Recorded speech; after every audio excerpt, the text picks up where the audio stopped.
Hello, welcome to Scary Thoughts, Horror, Philosophy, Culture. I'm Marc Kate. And I'm Chad Lott. This is episode 38. We're going to be talking about the 2013 Jim Jarmusch film, Only Lovers Left Alive. And a warning, our next episode, we are going to be talking about Hereditary, the movie from this year. We rarely cover stuff that is still in have we ever covered something that's still in the theaters? It. That's true. It was another exception. For Hereditary, we're actually going to be joined. Well, we're going to do a crossover with our friends at the podcast Deadly Analysis. Looking forward to that. It'll be Noah and I'm not sure who else from Team Deadly Analysis. One of the other guys' names is Tyler, and I'm not sure who the other folks are. So apologies to you guys. You guys change out people too much for us to keep track of. But it is super looking forward to it. I feel like we can maybe talk about this on that very episode, but you know, you and I started this podcast as a sort of alternative to Faculty of Horror, feeling that that was the only decent horror podcast out there. And coincidentally, right at the same time, Deadly Analysis started up. And I feel like it's actually them and us and Faculty of Horror, the only horror podcasts I can actually listen to. Yeah. I mean, Faculty of Horror is, it's not like we wanted to be like defeat them or anything like that. It was just like, they only put out so many shows, and that's the sort of thing we like. So they either need to make more shows or we need to make some ourselves. Yeah. It's kind of the whole, like the old school punk rock thing, you know, it's like be in a band too, you know? And then I think Deadly Analysis, they also had the thing, like they're also fans of Faculty of Horror and just were like, well, they didn't do an episode on Event Horizon, so let's do that. And yeah, and that is a particularly good, if you're going to go check out Deadly Analysis, that is probably their most watched episode. I guess it got featured on some channel or something like that. Really cool. It is a really good episode. Yeah. I really like their episode on Triangle as well, but that's one of my favorite movies, and nobody ever talks about that movie. So yeah, that's a special place in my heart. Noah's a smart dude, so it'll be fun to talk about stuff. Absolutely. As I said last episode, we are trying something new where we're asking and reaching out to you, our audience, to send us questions, things you'd like us to address. And you can, if you have anything you want us to address in our Hereditary episode, you can email us at whatthe@scarythoughts.org. Yeah. And then you can always leave like a question on Instagram or our Facebook page, but for some reason, like I don't get notifications for the Facebook page often. Like I'll go on there and be like, somebody left a comment. It's like from 4 months ago and I just never saw it. So. Damn. Well, whatthe@scarythoughts.org goes directly to my email box. Yeah. Do you have any plugs? Negative. I have a plug. Since this episode came out, I put out I actually posted an episode of my other podcast, Why We Listen, which was an interview with Sylvie Simmons. She has been a rock journalist since the late 70s. She's written several books on Serge Gainsbourg and Leonard Cohen, the definitive book on Leonard Cohen. She has incredible stories and was a real delight to speak with. And you can find Why We Listen on Stitcher and iTunes and et cetera, et cetera. Don't forget to go on those very platforms, iTunes and Stitcher, and rate and review 5 stars. Right, Chad? Yep. Always. And you can go to scarythoughts.org, sign up for our newsletter, which is still really fun. I recommend that. And the last thing in this preamble is, spoiler alert, just see Only Lovers Left Alive before you listen to this podcast, because we're not going to shield you from anything.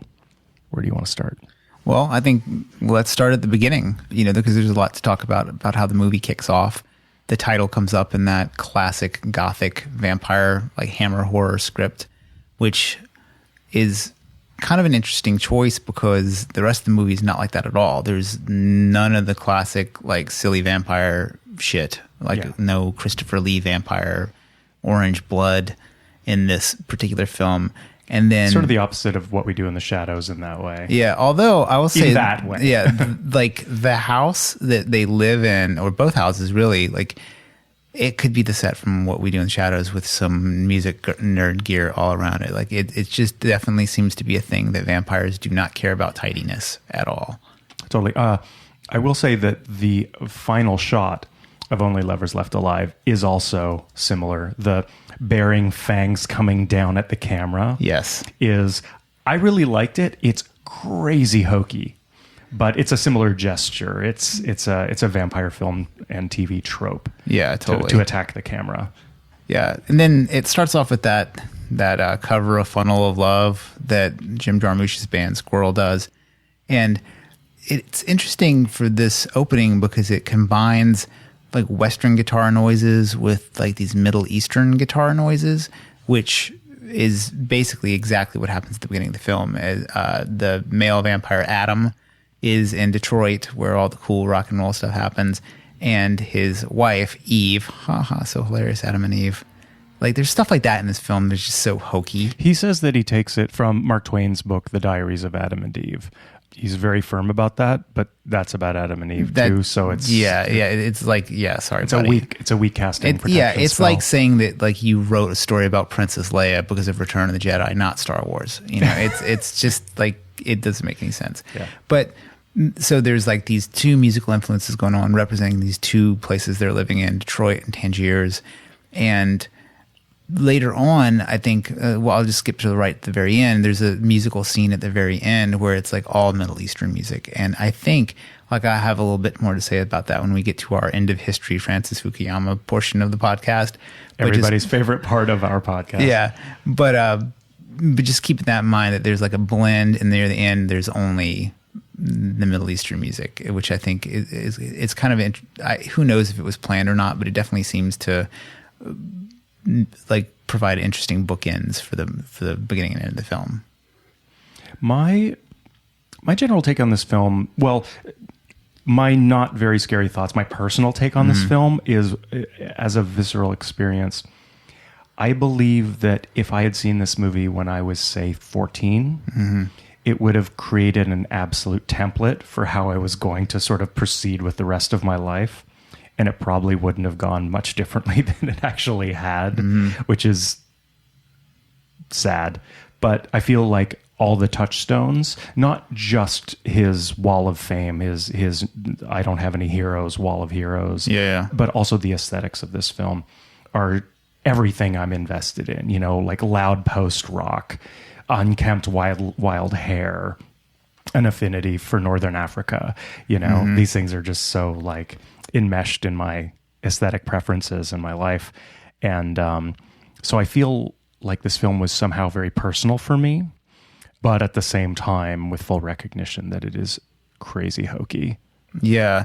I think that's like one of the things about Jim Jarmusch's films in general. For me, like my experience of them is like, if you asked me if I was a fan, I'd say yes, of course. Like I liked Ghost Dog, Down by Law. Like, I think I've seen probably every single one of his films, but I always leave thinking that no one else could have gotten it to be as good as him, but this movie could have been so much better. Like I think that the lack of plot generally, or lack of like the plot as a focus, I'm just so narrative driven. I think that but that's not necessarily always true. Like for instance, like I like Alejandro Jodorowsky's movies a lot, so I could sit and bear a totally non-narrative freak fest, no problem. It's just, it's almost like as if there are like not enough stakes for the protagonist, even though like life and death happens in all of his films, and you know big events happen, especially like Mystery Train. There's a murder, and they're just so cool, but it's almost like a cool leather jacket with nothing underneath it. Like there's just something dissatisfying about his movies for me personally, and I've never been able to really articulate what it is. Maybe try and figure that out, because I mean, I think that is that lack strictly about narrative, because I mean, you know, you're also talking to somebody who went to film school to be a structuralist filmmaker, and I mean, I ran screaming from that eventually, you know, where it's not narrative driven. It's that doesn't even have to have people in it. Right. So that lack of fulfillment can be actually what the film is meant to do. It can be an essential component, not a flaw, but a feature. Yeah, and like part of it though, if I were to like dig into that a little bit more, is that there's like two things going on with his films. One, everything is so carefully curated, but it's super consumerist, right? Like these are all things that just a person who has moved beyond things at the mall would covet. You know, it's like, I'm going to collect these guitars. I'm going to collect these 7-inches. They're all things that are essentially consumer identity stuff. And so it's like ultra hipsterism. And at the same time, they're challenging films because they don't follow the narrative 3-act, the standard 3-act narrative or any of that stuff. So it's like, it's trying to be arty, but the type of artiness it is like commodity artiness. Like it's man bun mochaccino guy, Right. I think I'm cynical about that whole thing too, but maybe in a different way, because I think that what is interesting and such a central component of the way that this film is composed in that way is that, to me, it's about authenticity. Mm-hmm. And the thing about being invested in authenticity is the denial that it is a commodity, that authenticity is just another consumer category as anything else. Adam is plagued by the tension between him and the zombies and trying to attain some sort of authentic experience between these non-heroes and himself. He struggles to connect with people. He struggles to make this art anonymously, and he can only do it in these covert ways because he believes that any sort of commerce coming between art and its reception somehow taints it. Mm-hmm. And that whole authenticity thing is a very late 20th century concern. Yeah. I also think it's total horseshit because all over America right now, there are like homeschool moms that make absolutely gorgeous quilts and shit and like are producing very beautiful objects. Not just that category, but there are people all over the place. Like there's a quilting circle in Oakland that's just like all these old black ladies, and they get together and like they're into like making political quilts with like all kinds of rad slogans on them and stuff. And they're not getting famous or anything like that. Like the only reason why I even know they exist is because I looked up quilt repair because I had this quilt from my grandmother that has a hole in it and I don't know how to sew. So the whole idea that you have to reject the limelight to make something great or like even be concerned with it is to me totally lame. Right. Yeah. Although, I mean, it's hard to critique this film for this sort of politic because that is a central contradiction that is, I think, quite delightful about this movie, that his claim of I have no heroes when clearly he's got this wall of heroes and the film is all about Kit Marlowe and oh, tell me about what did Shelley say to you when, it's just like so loaded, so ham-fistedly loaded with these heroes. But it's all about this very late 20th century construction of an identity that is all about a narrow slot of what certain men of a certain age from a very few countries privilege as their art heroes, trying to construct some sort of authenticity. These guys, whether we're talking about someone like Robert Krulwich or we're talking about Marc Maron, they always privilege the blues as being real man, and they always love the Rolling Stones. Yeah. And, his wallet has a couple of very token women on it, but it's these heroes and this Naomi aesthetic. Klein on there. Ugh, that was the wall. The one thing I was like, why is Naomi Klein on there? That's the best part of that wall. Jesus Christ. But yeah, I don't know. But something else I was thinking about, like, is how subculturally initiated we are. Like, so when he's talking about, he moves his conversation from a 1905 Gibson to a Chet Atkins Gretsch to there's a picture of Screamin' Jay Hawkins on the wall, and then he's talking about Tesla coils. Yes. It's like I know all of those references. Yeah. So am I as bad as him? Probably. That's the thing. Yeah, and yes. that was the thing. Like, I think that you could make a very odd but fair comparison between this and Ready Player One, especially the book, because that book is essentially there's a plot going on and it's full of all these references to other things, and everything that you know about the characters is what they like. So it's like the high fidelity thing is like you are what you like, and that's seems to be like these trappings are always more forward than actual character development in Jim Jarmusch's movies. And it's kind of similar in Ready Player One. Like you don't know any of the motivations about the guy who like rules the worlds and made all of it, but the fact that I got every single reference in that book, like even like totally obscure, like first edition AD, like Dungeons and Dragons manual names. I was like, oh, I used to own that. Like, you're like, okay, is this for me or like, am I beyond? Like, I don't even know how to feel about it. I think a question it also raises is, what's the difference between knowing all the references and having an investment in all those references? Like, if our listeners care to go back and listen to our Stranger Things episode where I was just shaking my fist like an angry old man on the front porch at all these references to the 80s and 80s video and role-playing game culture, I wonder if it was 5 kids on BMX bikes riding around their neighborhood dropping Tesla references, would I be like, that's the best TV show I've ever seen? But because I just actually don't give a shit about 80s teen comedies at this point in my life, it just felt very flat. Yeah, it must just be natural that the stuff you care about and are invested in, when you hear it spoken by other characters, it immediately seems interesting. Like, I remember thinking Clerks was the craziest thing I'd ever seen because they're having conversations about Star Wars like my friends had conversations about Star Wars. Like, why would there even be a trash compactor that you could get into? Like that's not even like a regular trash machine in our world. Like, you have like all these conversations, and that was the first film I could think of that really represented something I had a personal interest in on the screen.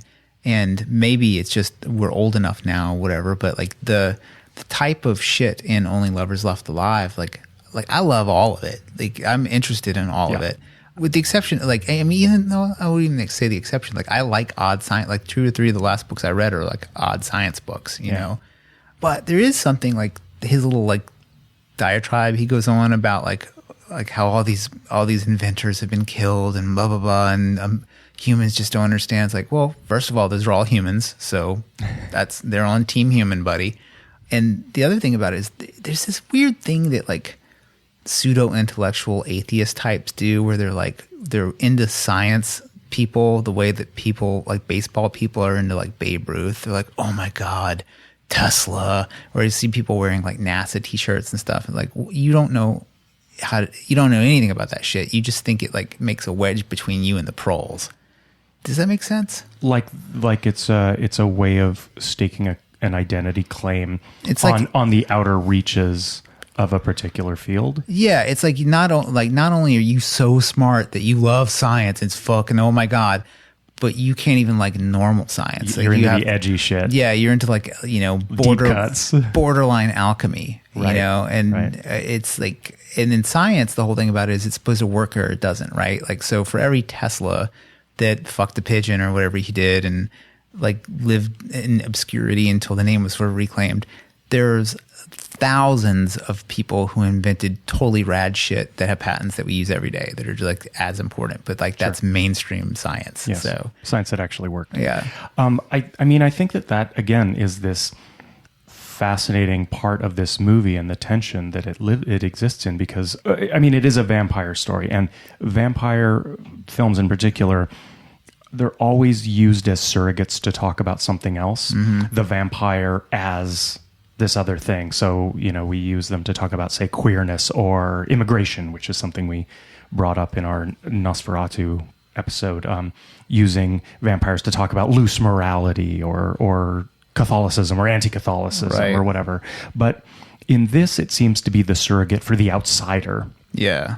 Both Adam and Eve are definitively outsiders, and willfully so. Like, it's obviously part of the identity, but coming with that is especially Adam's clinging to this outsiderness in a sort of like the existential tradition. Again, mostly late 20th century masculine identity in the West. And what's funny is his canon, his heroes, it is the canon. There's no outsiderness to his canon. It's like these are the dead white men, mostly, except for a couple of blues legend and Naomi Klein, that Western culture has generally said aye to this group of faces he's got on his wall, and so there actually isn't any outsiderness. However, on top of even that, we're sort of at this point in history where, because everything is a Google search away, Tesla is marginal science, but he's not marginal. He is a Google search away. All these touchstones are right there in plain sight. So there really isn't esoterica the way it was in the era of the avant-garde, which this movie plants itself in. This movie is about avant-gardism. Right. Well, it definitely, I think I think the average person who saw this, like a normal person, would think that this was like an arty film, like it's an art film, maybe even say it was avant-garde.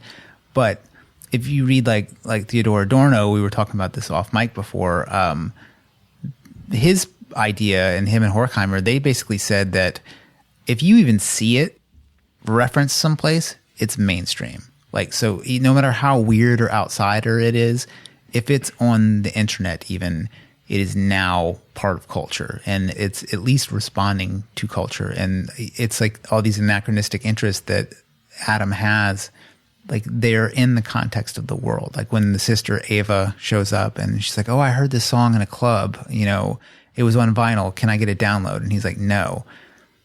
I was like, well, there's going to be a download eventually, whether you like it or not. In fact, I downloaded that music today.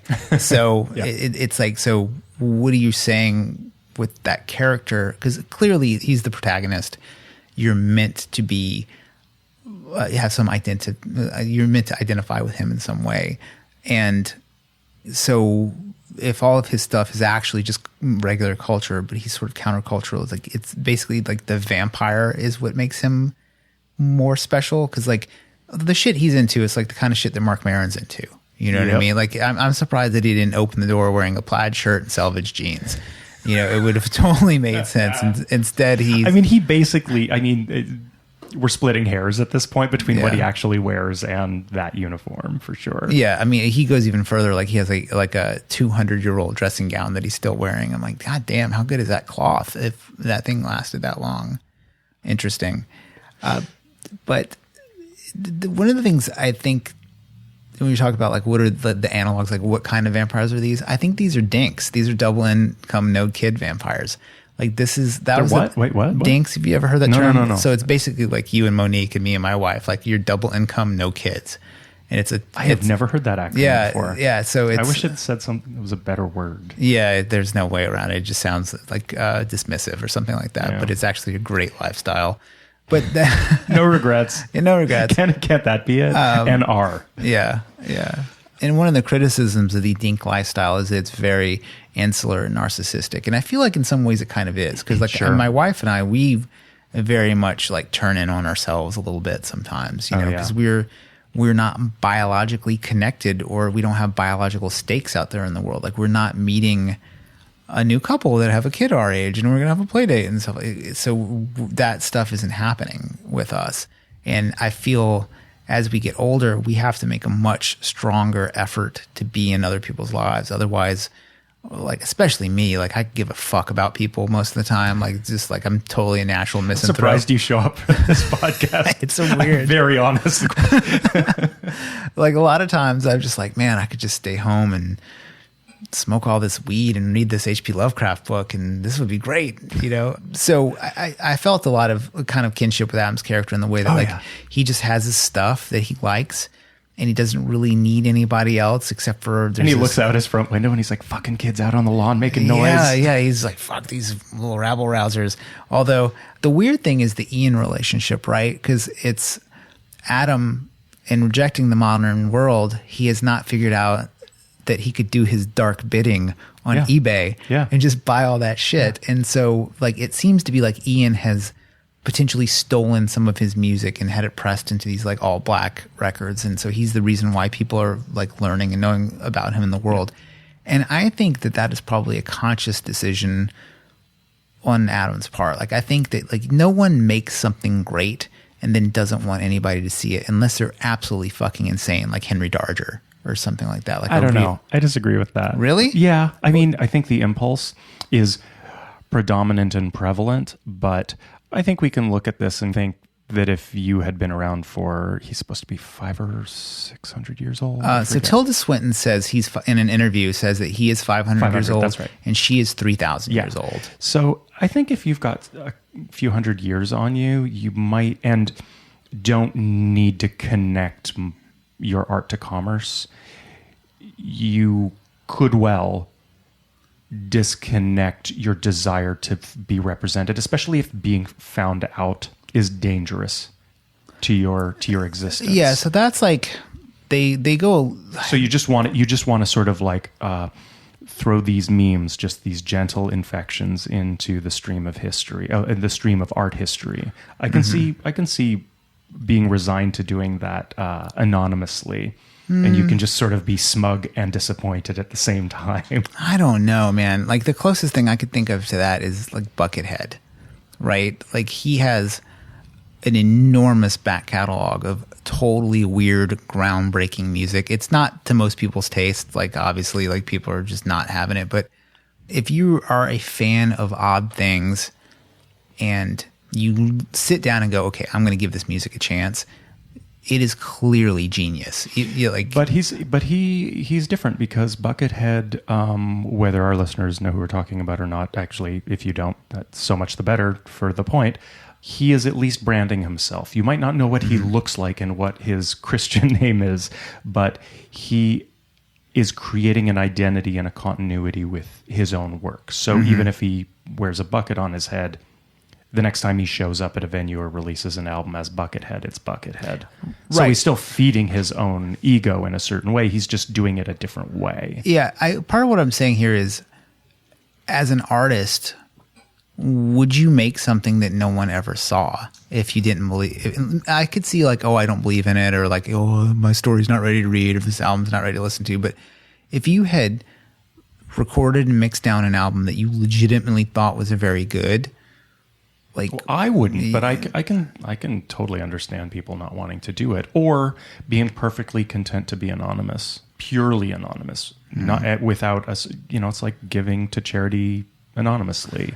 Yeah, but they have, like, the thing with the character of Adam is that he does seem to care. Like, he's really bothered in this NPR way about, like, the state of the world. Like, I think that's probably the inclusion of Naomi Klein in The Wall of Heroes. She speaks a lot about, like, all the things, like, you know, the coming water wars, or is it the oil wars still? Like, they talk about, like, what's happening, and it's just weird that you would want to make something, you would have the drive to make something, like the creative drive, but not want to share it with other people. Not want to share. I think he does want to share it with other people. I think he just doesn't want recognition. I think my take on it is that Ian isn't surreptitiously selling these albums behind Adam's back. I think he's doing it with Adam's blessing, but only with no writing. You know, they're black labels with not even etching on them. So it's just music with no source.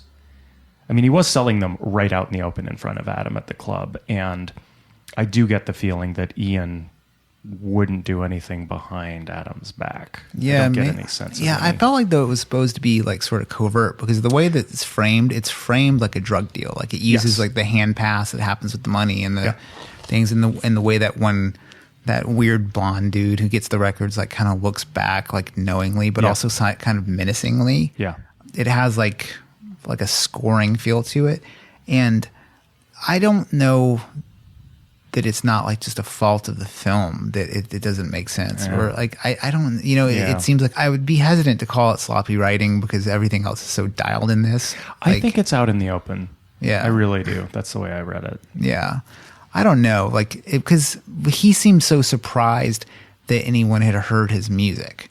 When he's like, how would you have heard this? Because if he had been okay with records going out in Detroit, of course somebody's going to like find that it's going to go to the West Coast or something. And ironically, as much as he shits on LA being zombie central, it's where the type of person that likes all this shit lives. Like, when you go to LA, there are guitar stores that are the best guitar stores in the world. Yeah. They have all this crazy shit. The record stores in LA are probably, I would say, the best, right? Like, Amoeba in LA is fucking bananas. Yeah, it's so insane. And it's basically a giant indie record store. I mean, I'm sure probably like fans of Aquarius or whatever would think of Amoeba as the giant, you know, but even then, it's, how many do they have? Like 3 or something like that? Yeah, it's like a gigantic indie store. And so all that stuff is totally venerated, like all the old cars and all that shit there, but it's not cool because it's LA and there's like other people like him there probably or something like that. Yeah. Let's talk about vampires for a little bit. Yeah. Because I think that this is a fairly unique movie in many ways, but being invested in vampire cinema, am also particularly invested in what this brings to the genre uniquely. One thing I really appreciated is that many vampire movies touch on the pain of living forever, that eternity is a curse, not a blessing. But this movie, I feel, is very much about what happens when you live that long. Like, it actually is invested. It's not like True Blood, where you see the vampires in this era and that era and that era, and you get continuity. This is about what would happen to a person if they were, say, an artist who lived that long. Or in the case of Eve, someone who has seen and participated in this long arc of history and is a lover of literature. What does that do to your identity? Who do you become? And as a couple, what does that make you? I mean, it definitely has the romantic, love is forever, and it proves the fucking point, forever and ever between Adam and Eve. But I feel like this movie uniquely touches on what eternity starts to look like after hundreds of years. Another thing that this film does that I appreciate, and actually was curious about your take on, is the difference between in movies and TV shows that center on vampires. Vampires are actually rarely the protagonists for the most part. They're usually the antagonists.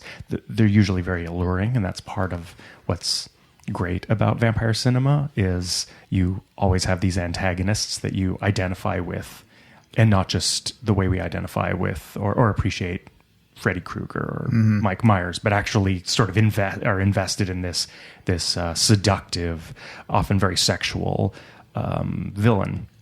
But there are a couple of films, this one in particular, that have the vampires as the absolute protagonists. And so what does that do? What kind of movements does the script need to make for you to fully follow them as protagonists, other than the fact that they're practically vegetarian? They only buy blood from doctors. They don't do much that's illegal that we can see. So they're easy to identify with. They're easy to sympathize with, rather. Yeah, they would be great neighbors. Yeah. Because they're just fucking quiet.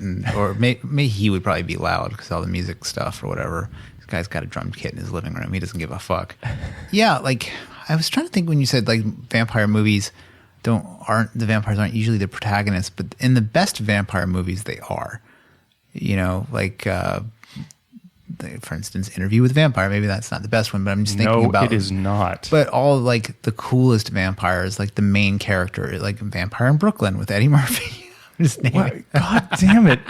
What research have you been doing? I went deep into my favorite vampire movies. But one of the things about vampires is because they used to be human, there's always this idea that there's something there that you could connect to, but then it's changed somehow. And in this movie, you get the peak of the change, the idea that you've become some sort of super predator. You get kind of glimpses of it, in the fact that Ava kills Ian, and so looks oh, whoops, sorry. And when they drink the blood, their fangs come out. And there's two scenes where Ava's on a plane and she sees some guy cut his finger, and then I can't remember where Adam sees somebody cut his hand or something like that. But they both had this sort of hyper fixated. You see what's underneath that they're trying to suppress, and you wonder what do vampires look like that don't suppress the hospital that? Sorry. Oh yeah, it's in the hospital. The patient. Yeah. That was there's somebody else got bloody. It's always the this cold human veneer that is the character, but what's really underneath is this monster. It's I always talk about what kind of vampire would I be? I'd want to go live in a war zone. I would want as much blood as I could, and I would take it from just killing hundreds of people a day if I could. I would just be probably in the Middle East in some sort of ISIS. I would be the vampire killer of ISIS. That would be my whole jam. But that you don't see that perspective too often. Even the villainous vampires, they're still sort of prim and proper. Right. But and we were talking a lot about that vampire role playing game in the last episode. Yeah, Vampire the Masquerade. Was interesting is there was a subgroup of characters. Like there were basically two giant vampire societies. One was the Camarillo, if I can remember, and they're basically like if you imagined like the True Blood system of like there's a king and then the prince is under the king and there's the Duke of Louisiana and the sheriff of Shreveport or whatever stupid shit. There was another group called the Sabbat, and their whole deal was that they reveled in vampirism. They were like, we're here to fucking kill humans. And the only reason why we don't enslave and kill them all is that there's just not enough of us. And like, I wonder why you don't see more vampires that are just utterly violent and contemptuous of humans. Like you would think if Adam was so bummed out about humans, he would just start doing something. And I think this is one of the interesting, like kind of like intertextual things about the film is he's Dr. Faustus, and that character, it's like one of those Marlowe plays, right? It's like a play that his old friend wrote, Christopher Marlowe. But like the thing with Dr. Faustus is in the play, his thing is like, I'm doomed anyway. I'm damned. I'm going to hell. So why wouldn't I make this deal with the devil to have all this knowledge? And what happens is in the play, he makes a deal with the devil, and the devil gives him all this like basically scientific power for 24 years. He can do whatever he wants. So he could, if he had wanted to, solved all the world's problems, but instead he uses his power to like play practical jokes and get girls and stuff like that. And at the very end, he essentially he's torn apart and goes to hell because he completely squandered this power that he had. And I feel like that's going on with Adam a little bit. Like, okay, you're bummed out about all these zombies and stuff, but you have a working Tesla engine that powers your whole house. Why don't you just take that out and show it to people and immediately clear up the atmosphere?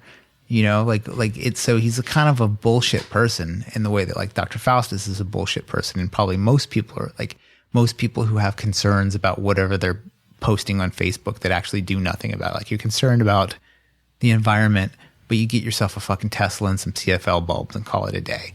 You know, like it's like that sort of thing is going on in his particular brand of vampirism. It's like he's squandering what he could do.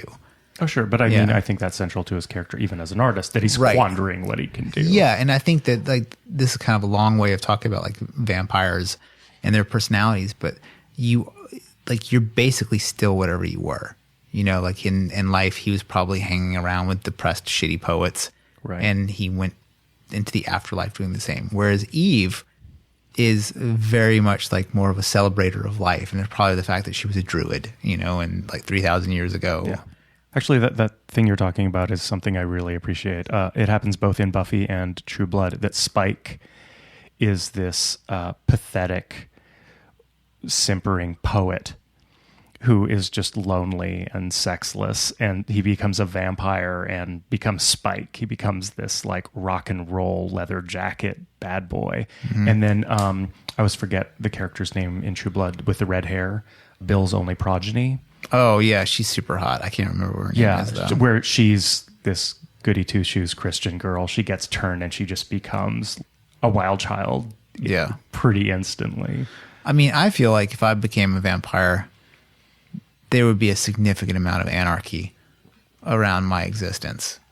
Like I would, I would think. Oh, dude! Like I mean, the whole idea that you would just sit in like the dark in your old ass apartment with your old ass rugs, just doing nothing but morosely like banging a Hagstrom into a fucking Vox from the 70s. But again, talking about this longevity question, you could have had 250 years of mayhem and destruction and then realize how empty that was eventually, and then turn to 100 years of internalized self-loathing and depression. That's fair. Or, you know, if your lifespan is taking hundreds of years, just think of taking 80 and extending it, and you can have hundreds of years that would be equivalent to like 9 months of the average human's concerns and dispositions. Yeah, you could watch so much Netflix.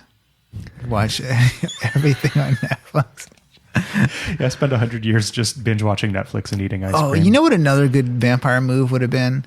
Like, okay, so you've been around forever. You know how to make crazy Tesla technology work. Just go to North Korea and say, hey, check this engine out. you can light your shit up now. I would like to eat this city. Is that okay with you? And you would probably basically be fine. That's awesome.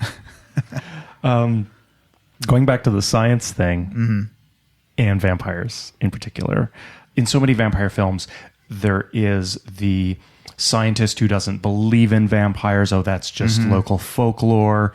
The doctor who says, oh, she has consumption. Don't believe those old wives' tales.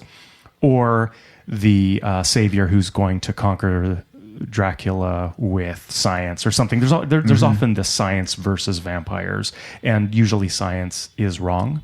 But in this film, it's marginal science.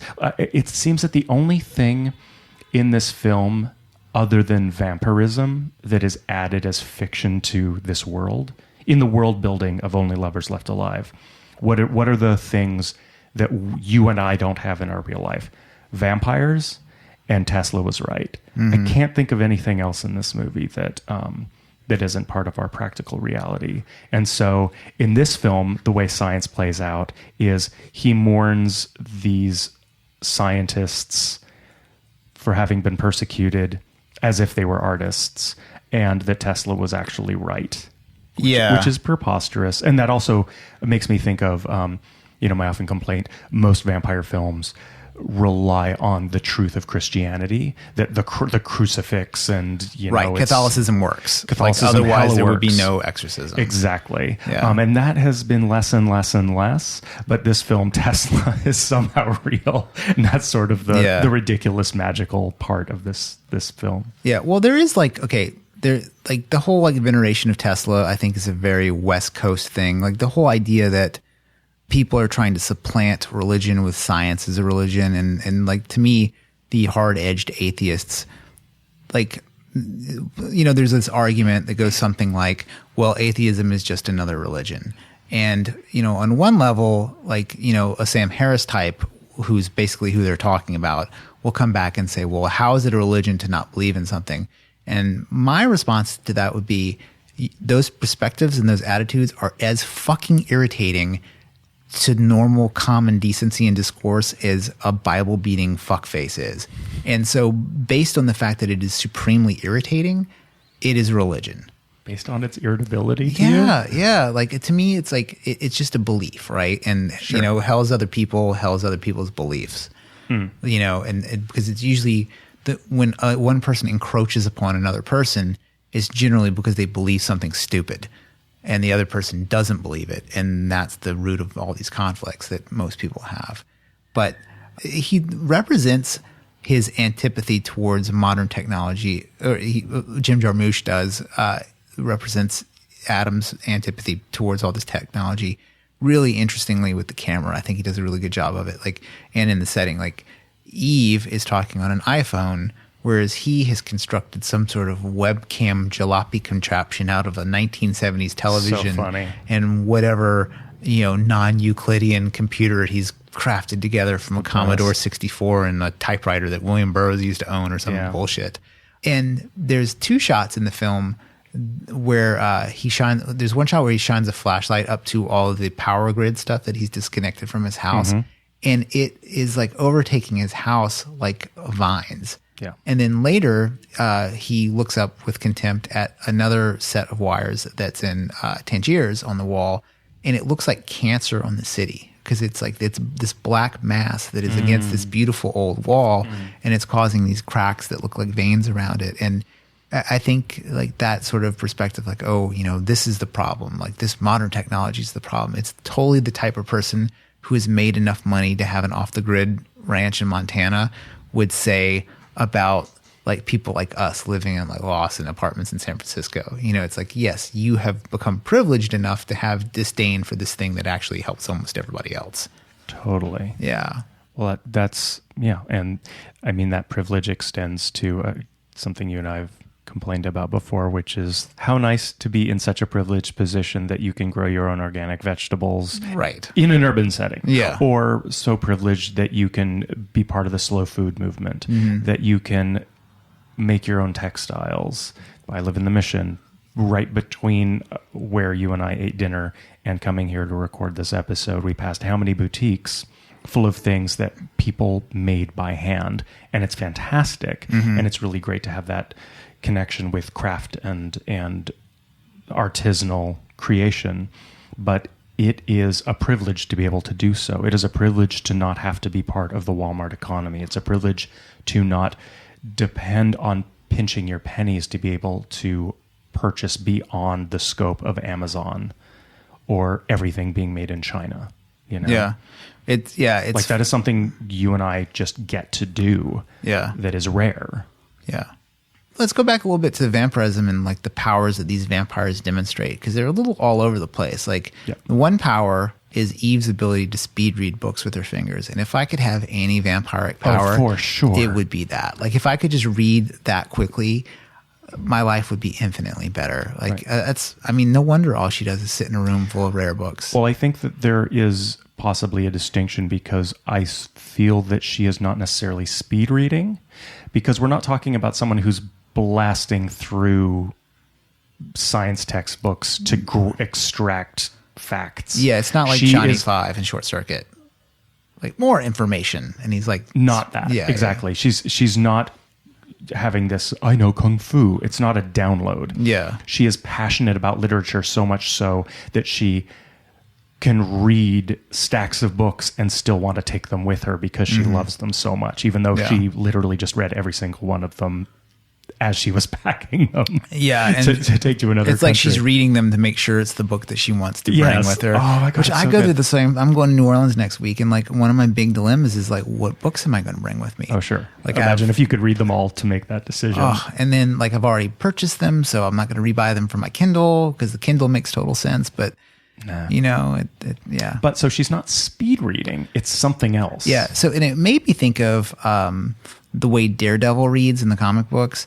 Is he has an extra sensitivity through his hands, and so he can actually feel the print. Oh, for God's sake. Yeah, well, you know, that's just how it works. But that's what it reminded me of, because she's running her hand over, and we know that she has some sort of ability to at least feel how old things are, which is very Shintoism to me. I love that. Yeah, I think it's super cool. Like when she touches the guitar, and she's like, oh, it's from 1905, and she knows the bullet that he's made to kill himself with is very recently made. Yeah. And it's one of those things where, like, I don't know that I've seen like vampiric powers function for exposition before, and that is really interesting to me. In that, like the power, this like kind of not low level power, but this non like sexy vampire power is sort of like moves the plot along a little bit. Yeah, I mean, and this film has not much dialogue, so I mean, it's that minimalism thing. The very little dialogue, you really end up focusing on what does get said, and there's some clunky ass exposition in this movie. Yeah, it's pretty bad sometimes, but you're right, that is a good device for getting exposition out. Yeah, I kind of go back and forth on some of the dialogue between the two of them, because on one hand, tell me about Byron. Oh, how did Mary Wollstonecraft taste? And then, like, of course, it's like, she oh, was. I'm sorry, is her name not Mary Shelley on the book she's most famous for? But you got to go with the fucking ultra, like, pre-first wave feminist, like, non-slave name, like, for her. Like, really? So, on one hand, like, lines like that are pretty bad because you guys have known each other for a really long time. You have clearly already had the Lord Byron, Shelley, and Mary Shelley conversation. You did not skip over that one when courting each other. Yeah. But I do wonder if you and Crystal were married for 400 years, if you might just sort of like lie around listlessly and just sort of, remember that thing that happened 200 years ago? Oh, dude, we've been married for 10 years, together for like 18. She is way overhearing my stories. Like, I'll start telling a story, and because when you tell stories, you're sort of affirming your identity in the world. And like Adam talks about how he wanted to make this album to put out in the world to see if it reflected back. Yeah. And I think that that's what everybody does with these stories. Like the number of times I've told, you know, the story of the girl shitting on the floor at the dance club at the bar I worked at, like, well, everybody, you know, like that story, like you just tell it over and over again because it sort of tells other people a bit about you, but it's also hilarious to tell. And maybe I'll include that story in the newsletter because it's definitely off topic, but it's hilarious. But I don't know that time would help that part of the relationship. It's true. It's unless tough. you did stuff like they did, which was like spend a period of time apart. Like, so they've at least been apart for probably years, it seems like, because he's drifted so much. And one interview, they intimate that it could have been almost a human lifetime that they haven't been around each other. Like it could have been 50, 60 years. And like, that's great for a relationship. Like whenever I go out of town for like 5 or 6 days, or my wife is out of town, she comes back and we have some stuff that we have independently gone into the world. And like you actually have some stories I haven't heard. Yeah. And then the Adam and Eve's relationship, like they're dynamic to each other. Really, in some ways, I really related to with my wife and I, because I am very much stay at home, look out the window, don't want any kids near my place. I've written tons of stuff that no one's ever going to read, so I get it. Do I want to see it on a film? Not necessarily, but like I totally get it. And then my wife is very much like live and upbeat, kind of more like Eve is, but not quite as spectral or weird, But she loves music, so she has that side of it, I guess. Oh yeah. But in that scene that we were just talking about, when I watched it like for like the third or fourth time or whatever time I had seen it, I feel like what she was doing when I first saw it, I was like, Jesus Christ, if somebody like dropped that many names around me, I'd be worried. But it feels like she's just trying to connect with him and like pull him out of his funk a little bit in that scene. Okay. Yeah. She's like, tell me about that. And it's the sort of thing that like a really caring person would do. I'm still going to ding her for saying Mary Wollstonecraft, which is hilarious to me. It's like calling Muhammad Ali Cassius Clay, just because or as they say in Coming to America, it's like, that's what his mama named him, so that's what I'm going to call him. That's fair. Yeah, I guess. Seems rude though. That's Muhammad Ali, man. Let's see.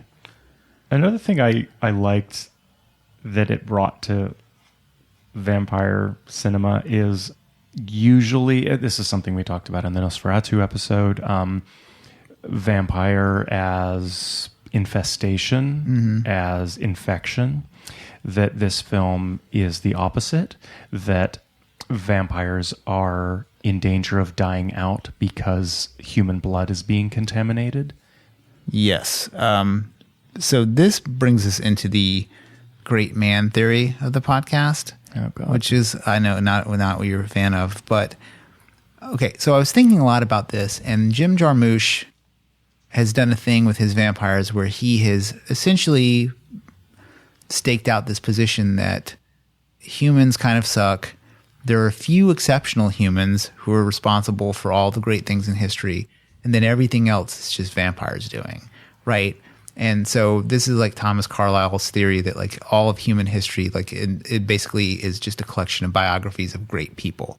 And I, because it's the world I live in, that's how history is described to me, I'm very like open to that description of history. Like whenever I read like a Howard Zinn and they're like, actually it was like these 14 peasants over here that made all the difference. Not really, right? Like a person like Hitler has way more influence in the world than 100 people who work for the Special Olympics. You know what I mean? Like as far as like, these are inarguably great people. Here's a totally terrible person. The terrible person shifted history more. So it seems like I'm not trying to make a claim of like the great man theory being correct. I'm just saying like it's easier to understand, I think. But then there's like the expanded scholarship, which sort of goes down the path of, okay, there are these great, important, influential people who emerge. They're not always evil, but they are a product of the culture in which they exist, which I think is kind of like a midpoint, which makes a lot of sense to me. Like you would not have, I'm going back to the Hitler example, you would not have Hitler without, the Weimar Republic or Germany's failure after World War I. Like there's these things that happen. It's not like these magical people just emerge out of nowhere. But I've met people who are totally interesting and dynamic and alluring. And so you think that like there are some people who are more special than other people. It's just a fact. Like there are some dull bulbs out there in the world. So if these characters, these vampires, are so pivotal to human culture, they only really have themselves to blame for having directed culture in this way. Like if they're creating the art, they're creating the culture that everything else is downstream of.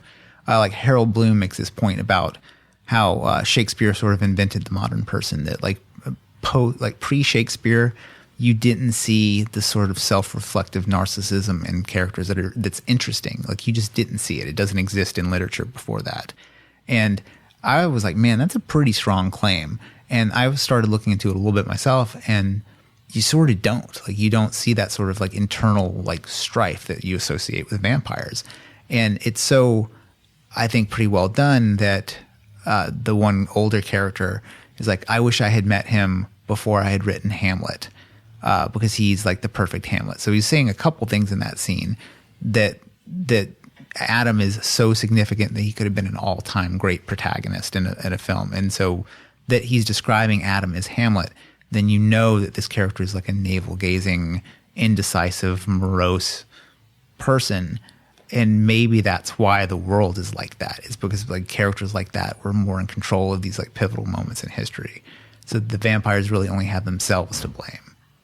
What do you think? Sure. Yeah. Sure.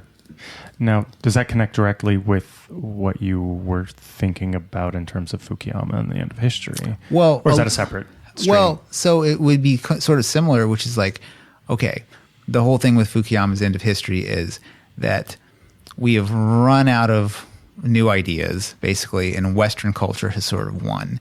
And in this film, I think you could sort of have an argument where that, like, okay, so Eve is 3,000 years old, but she's basically only reading the Western canon, right? Like it's she read books in countless languages, I feel, when she was skimming. Right, she's skimming them, but they're Western canon. Like so, like Don Quixote is Spanish, but it's the Western canon. So the books that you recognize are Western canon, because there was, I believe, a Chinese book in there. There was what looked like Arabic to me. Yeah, there's some of that stuff, but the vast majority of like what they talk about in conversation, it's all basically Western, right? And they are too. Like she's, you know, if she was a druid, then that's Celtic or whatever. But part of what I mean is like she's had all this exposure to all these cultures, and they have also found themselves in it in the end. Like, you know, it isn't until the very end of the film where he has, you know, non-rock and roll guitars. He gets that weird lute thing, that Arabic weird pillow-shaped ukulele. But with the end of history thing, I'm trying to like kind of like reel it in here. Like they find themselves obsessed with the artifacts of the end of history. But near the end of the film, they go back to Tangiers. And this is what I think is kind of cool. What they do with the soundtrack is it's all like, you know, rock and roll, obscure, loud wall and noise, Sonic Youthy kind of stuff. And the very end, like they've already basically lost Detroit. They go and they hear this like beautiful Arabic music in this predominantly Muslim town. And that's sort of like Francis Fukuyama's argument of like, okay, once you get to the end of history, what's the only thing that it could retake it over? Like what could defeat modern capitalism? And his perspective was like a big theocracy could. And I think that's kind of interesting in the film, is that like you have this great man theory sort of being played out with these vampires. And at the very end, they lost their patriarch. They don't really have anything left.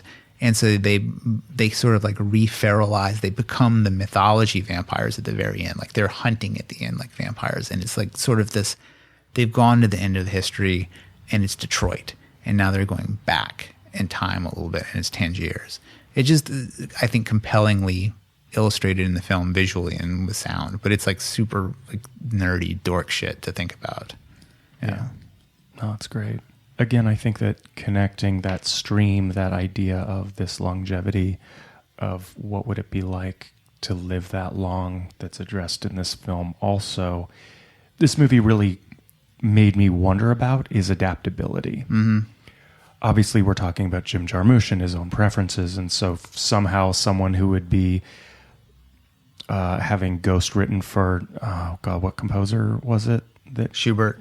Was it Schubert? Mm. Yeah, and you know, hung around with the Romantics, that somehow he would come to overdriven, valve amped guitars as the sort of someone with that kind of aesthetic, allegiances, histories, all that. Somehow it's all coming to this sort of post-rock sound with these very specific pieces of electronic vintage gear, you know, and he would of course not be making say, some evolution of hip hop or something, right, some evolution of techno. That's too inauthentic. All eternally living creatures in films, it has to overcome a certain dilemma, which is, if you live for hundreds of years, how do you actually adapt? These movies don't have to address it, but it's an interesting question. How do you not speak in the English that you learned 300 years ago? Right. It really came up for me when they're dancing around the apartment. Yeah, and they're dancing like it's the 70s. Yeah, like, at what point do you go, oh, we're alone and we've been dancing together for hundreds of years, but now we dance like this in privacy, as opposed to like it's the 80s or the 20s or 1750. How do you make these jumps in not even what you do, but how you appreciate? Yeah. How do you hold on to your old values, and when do you draw a line with what is worth absorbing into your dialect, the way you move, the way you dress? The way you dress, that was definitely parodied in What We Do in the Shadows, where all these characters will not evolve in how they dress. And I think that is probably the more realistic thing that would happen. It's like, I think that you would still probably wear, or at least have like edges of whatever style was popular when you turn. Because to think about it, like, all of us are basically interested in the things we were interested in when we were 12, just in more or less advanced methodologies. Like me for sure. I am hosting a horror movie podcast right now, and that's all I did was watch horror movies and listen to heavy metal as a kid. And here I am, like 28 years later. And I feel like it would be much the same as a vampire. And I had the same thought. I was like, okay, well, if you were born when people had harpsichords and people rocked the fuck out, and you got to go presumably see Beethoven live or something like that, how is Chief Keef gonna how is that gonna compare? Because like, we're talking like, to have had the exposure to all-time greats. Like, okay, yeah, you would maybe be like, man, I saw Jimi Hendrix and it was fucking great. Or he says, like, I saw Eddie Cochran play with this specific type of guitar. So that's like a peak experience. Like, are you really going to like make like navel-gazy music? I don't know. Maybe like you end up like, maybe you end up like Penderecki, and you're like, well, I need to play chainsaws and whatever, or like Einsters and Neubauten. I could totally see Blixabargeld, or what's his? Blixabargeld? Yeah, I can never pronounce his last name. Like, imagine him as a vampire. Basically how he was when in the early days, But like, what does like 400 years later look for that guy? Yeah. It's kind of it's interesting to think about. But I will say, because this movie is so not about that sort of logic, I would never even advance it into this. But like, yeah. No, I'm not raising this question as a fault. This isn't a cinema sins for me. This is just a question that these sorts of things raise for me. Yeah, that's a good way of describing it. It's like not one of those like cinema sins. Like, the lamp was on the table over here now. Right. And it's like, Something I want to get into, you mentioned authenticity. Are you familiar with the anti-Stratfordist movement? Definitely not. Okay, so what it is it's essentially a conspiracy theory that Shakespeare did not write his books. I'm sorry. Yes. Yeah. It is very much a plot of this book, because you have Christopher Marlowe, who is a character in this movie, who in real life was said to have, he was like murdered or something like that, and he was said to have been a spy. So some people think that he had faked his death or something like that. And then part of faking the death was like he couldn't take credit for any of the plays that came out later. But there are no mainstream Shakespeare scholars that believe this at all. It's like when people are like, well, so to be a person who believes Shakespeare did not write his plays is to sort of be like a flat earther of literature. Yes. And Jim Jarmusch is a person who in real life believes that Shakespeare did not write his plays. Yeah. And there's almost no hard evidence. And really the only reason why people even think about this sort of thing is like, there was one dude who in like the 1800s I can't remember his name, but he went to go write a biography of Shakespeare. And so he did what you did at the time, which was go to the place and look around. And he could find no ephemera of Shakespeare in these locations he went to. So he went to like the library, and I guess it was a common thing for people, like for instance, you would check a book out and your name would be written there. So there was no notations of William Shakespeare at all. And there's this idea that like, you know, he was the son of a glove maker and might have been illiterate, and like he did not own any of the books, or like, so there's all this like totally sketchy evidence that does not add up. So this conspiracy theory, most of the people who believe in it are like famous people. So like there's like, you know, Derek Jacobin, or like there were like a couple of different like famous actors and stuff who like, they love this theory. And part of it, it's an elitist theory, because it's basically saying that this common man, this William Shakespeare, would not have been able to have written something so great. And it could have only been this well-educated, noble person. And it's so lame, you know, to think that like, oh, a normal person couldn't have done this. But it's also like, you know, Shakespeare is the, you know, the yardstick against which all other literature is measured fairly or unfairly. And it's funny that it's a big part of this plot, is like this conspiracy theory. And then you have the conspiracy theory like of the whole Tesla thing. So it's just like, okay, here are just a bunch of very cleverly decorated Hollywood conspiracy theories for obscure subjects that are kind of put into this film. And it's sort of, which if it was an article, I would be super annoyed, but as a piece of art, I think is really fun. Yeah. You know, because for me, regardless of what Jim Jarmusch believes, the way that he approaches Christopher Marlowe and the way that he approaches Tesla's technology, for me is the same as Tesla's technology in the Prestige. Yeah. Like it's just in there and it's fantastical, and that's fine. You know. So what I just said sounds very critical. Like I'm like, oh, Jim Jarmusch, he's a fucking conspiracy theorist, Hollywood guy. He probably believes all this bullshit. But I don't mind it either. Like I think that like it's fun to see a new like it's not a new conspiracy. It's a couple hundred years old, but it's like, you know, there's not a whole lot of like really fun literary conspiracies that people know about, and like. Then it made me think about like how like conspiracy theories, the reason why people like them so much is because they're sexy and fun. They're a little bit like having your own personal sci-fi story or your own personal horror movie or whatever. And I think that's why like so many of those theories are so popular and big, is because they sort of like let a person who believes in them, okay, you immediately have the inside knowledge, right?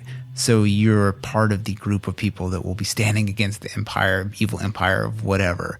And that is absent from these characters, which I think is pretty cool. Like they're not like standing in opposition to anything else. They're kind of bitching and moaning about how the world is. But Marlowe, like it's kind of weird how he just died. He's a guy who has a source of great blood, and then all of a sudden he gets blood poisoning and gets taken out. Yeah, it's not really. It's kind of like a real untidy ending for that character. And then his like lover, who is also a writer, it's like, was he going to get turned? Is it like, why is it like a situation like the woman in What We Do in the Shadows, where he's upset because like he's waited hand and foot on this fucking old ass vampire for like 50 years, and now he's an old coot. It's funny. Back to the vampire thing too. We talked about in the last episode about how there's just no criteria for making someone a vampire other than like something happened or maybe they were beautiful. Like Adam does it when he's like, well, she could have at least turned him when Ava drinks the blood. And I remember you wanted to say something about, or maybe somebody had a question that they sent in about turning the vampires, like if that was a good move or not.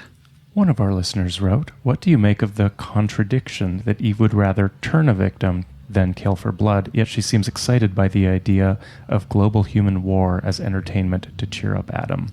Yeah.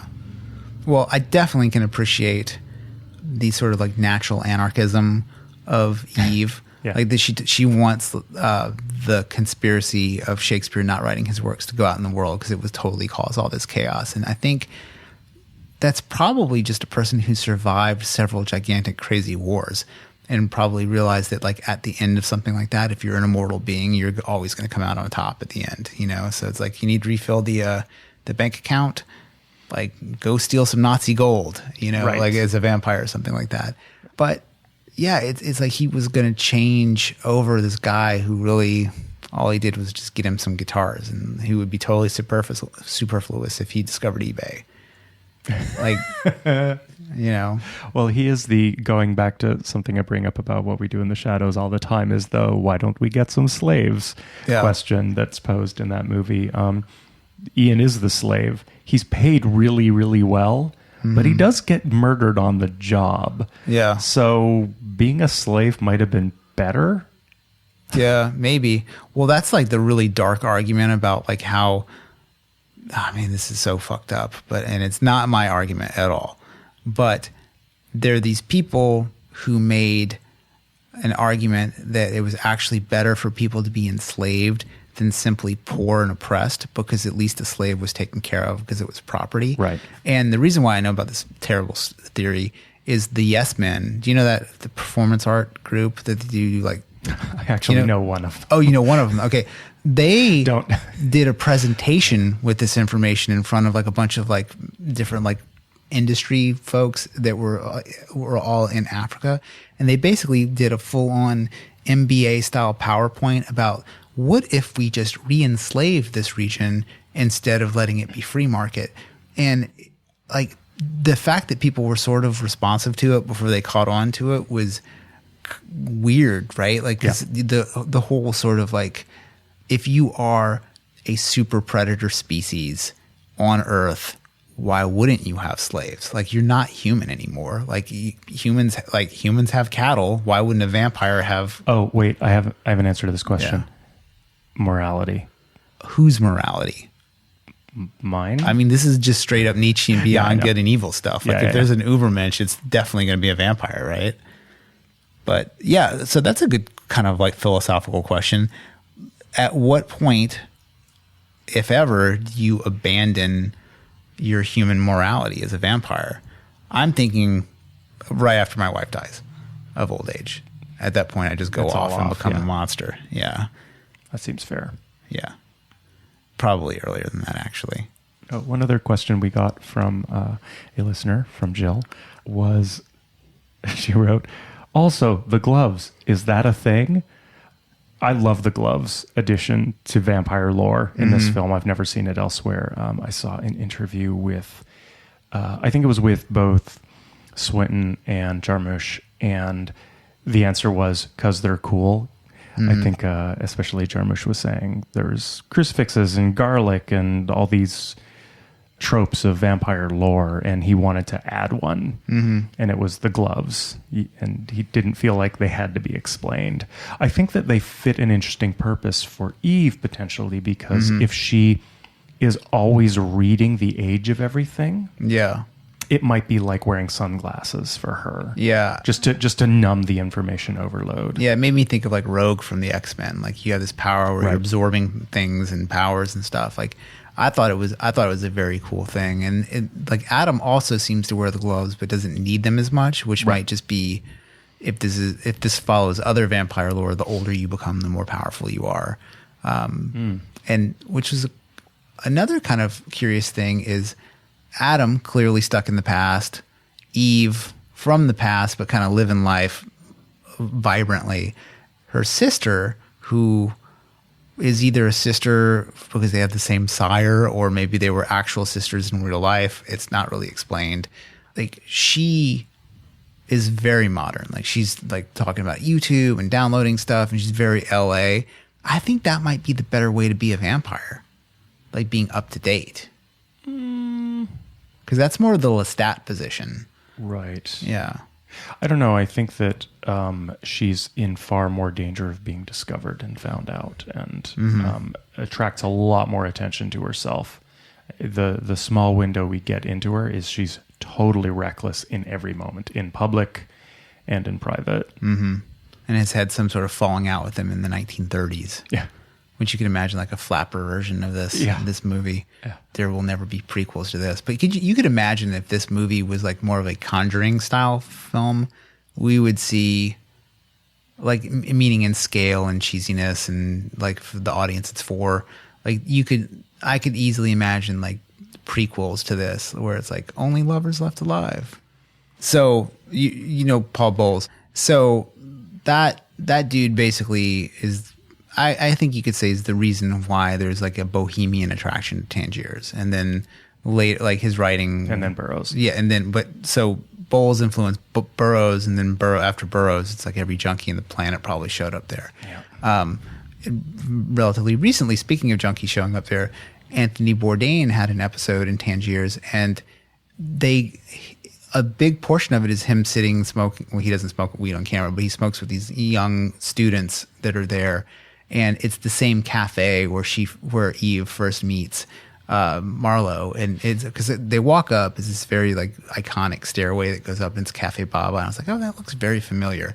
And so I was like, I think it was on Parts Unknown. So I went and checked it out, and there's an interesting thing that they talk about in that show where the expatriate romantic type wants Tangier to be like it always has been and always was, stuck in the past. But now in this classic cafe where Burroughs hung out and everybody basically went to, there's a big flat screen TV. And and you could imagine a character like Adam hating that, thinking it was just the worst thing possible. Right. But Bourdain makes a point where he's like, yes, people come here, they want this fantasy of how it used to be. He's like, but these guys over here are watching the soccer game, and they live here, and they're from here.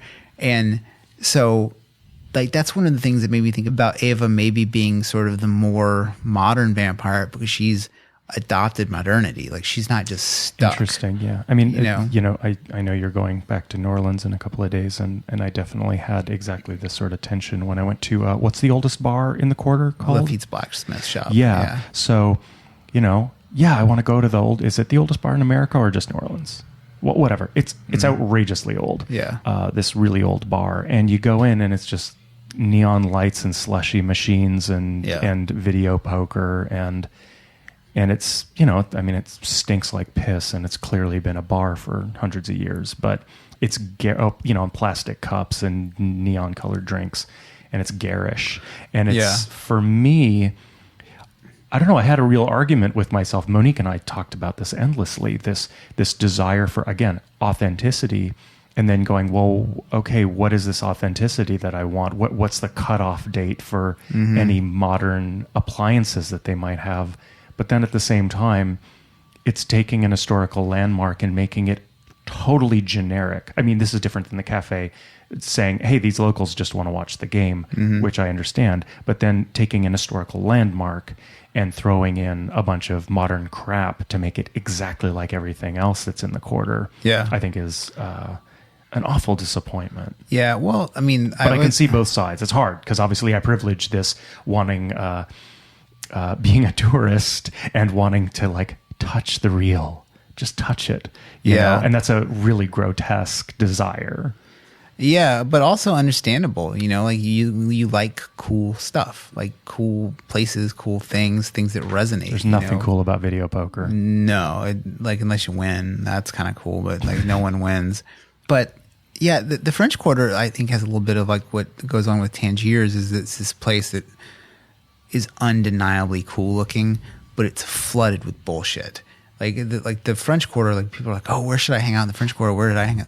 Like, don't. I mean, don't really, the French Quarter kind of sucks. It's like, I mean, it's gorgeous and there's cool old places in it, but I actually love it. Yeah. I don't want to say it sucks, but like having lived there, like most locals, unless they're like a person who dwelled in the French Quarter, which is like a totally different lifestyle, at a certain point, you just become over going into the quarter, because it's like going into Fisherman's Wharf every day on the weekends. It's just so flooded with tourists. And there's all these crazy rules that if you had a cool little clothing store, your sign has to be perfectly adhering to the 1700s code of the French Quarter, which sounds really cool, except for there's like 10 mob-owned T-shirt shops that have blaring Zydeco music, and they're as awful as anything on the planet, but that's local. Like that's real New Orleans. These weird T-shirt shops have been around there for 40 years, so what is authentic to the French Quarter at this point? Like, I don't know. It's definitely not Truman Capote's fantasies of living in the Cabildo. Like, that's not a thing that anybody gets to be. And New Orleans is so weird too. Like, there's a level of wealth in New Orleans that like people who grew up like me just never have any contact or experience with. Like, because I've been inside bigger homes in the French Quarter before, like just like either catering a party or something like that, or like randomly, like I was like hanging out with some girl, and she's like this girl I was like kind of hanging out with for a minute. Her family was friends with Nicolas Cage. And so like one night we're like hanging out in one of the apartments that Nicolas Cage owned. And it was like totally crazy. And there's buildings like that all over the French Quarter. But if you're not super rich, you never experience them. Like you never go in these buildings. And so there's like these two levels of New Orleans, and actually three levels. There's like the tourist level, there's the super rich level, and then there's like the normal like Louisiana person. So like what is authentic there? I don't really know. I tell you what's definitely not authentic. All the people who think that they're vampires that live around the Jackson Square and read tarot cards. At the same time, like after a certain point, that becomes a tradition, and that becomes an authentic part of the New Orleans experience, right? Yeah. Like in 30 years, like their grandkids are doing the same shit. Would you question if that's the real New Orleans? Like at that point, yep, that's New Orleans. Kids thinking they're vampires. Yeah. I don't know. To invoke Anthony Bourdain's show again, he's been on my mind a lot, and it was on my mind for this episode a little bit because to me, like, I feel like if you were a vampire, it would be fucking rad. And you would have the whole world at your disposal, and you could have all these fun experiences. So why would you want to kill yourself like Adam did, or wanted to in the movie? Then you have Anthony Bourdain, who basically had the life that someone like me, like on paper, would dream about. Like that dude had the coolest life, yet he kills himself. So there's something that like I think there has to be like an internal fire to want to continue, or like an absence of the disease of depression. So it makes me think, is Adam depressed, or like what's going on with him? Like, is he like, can a vampire be clinically depressed? Like, because there's probably, or if you're depressed and are turned, are you depressed? Are you still depressed? Right. It's sort of like, again, the character, we can't remember her name, the red-haired progeny of Vampire Bill in True Blood. She was turned before she was a virgin, and then she has this lust, and she's losing her virginity every time she has sex, because that's the body she was made in. Yeah. You get what you get, and you don't get upset.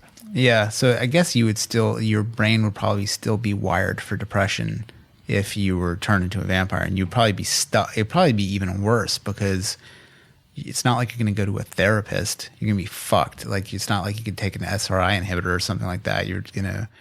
There's no recourse to being a depressio vampire. just like, eat some humans. Yeah.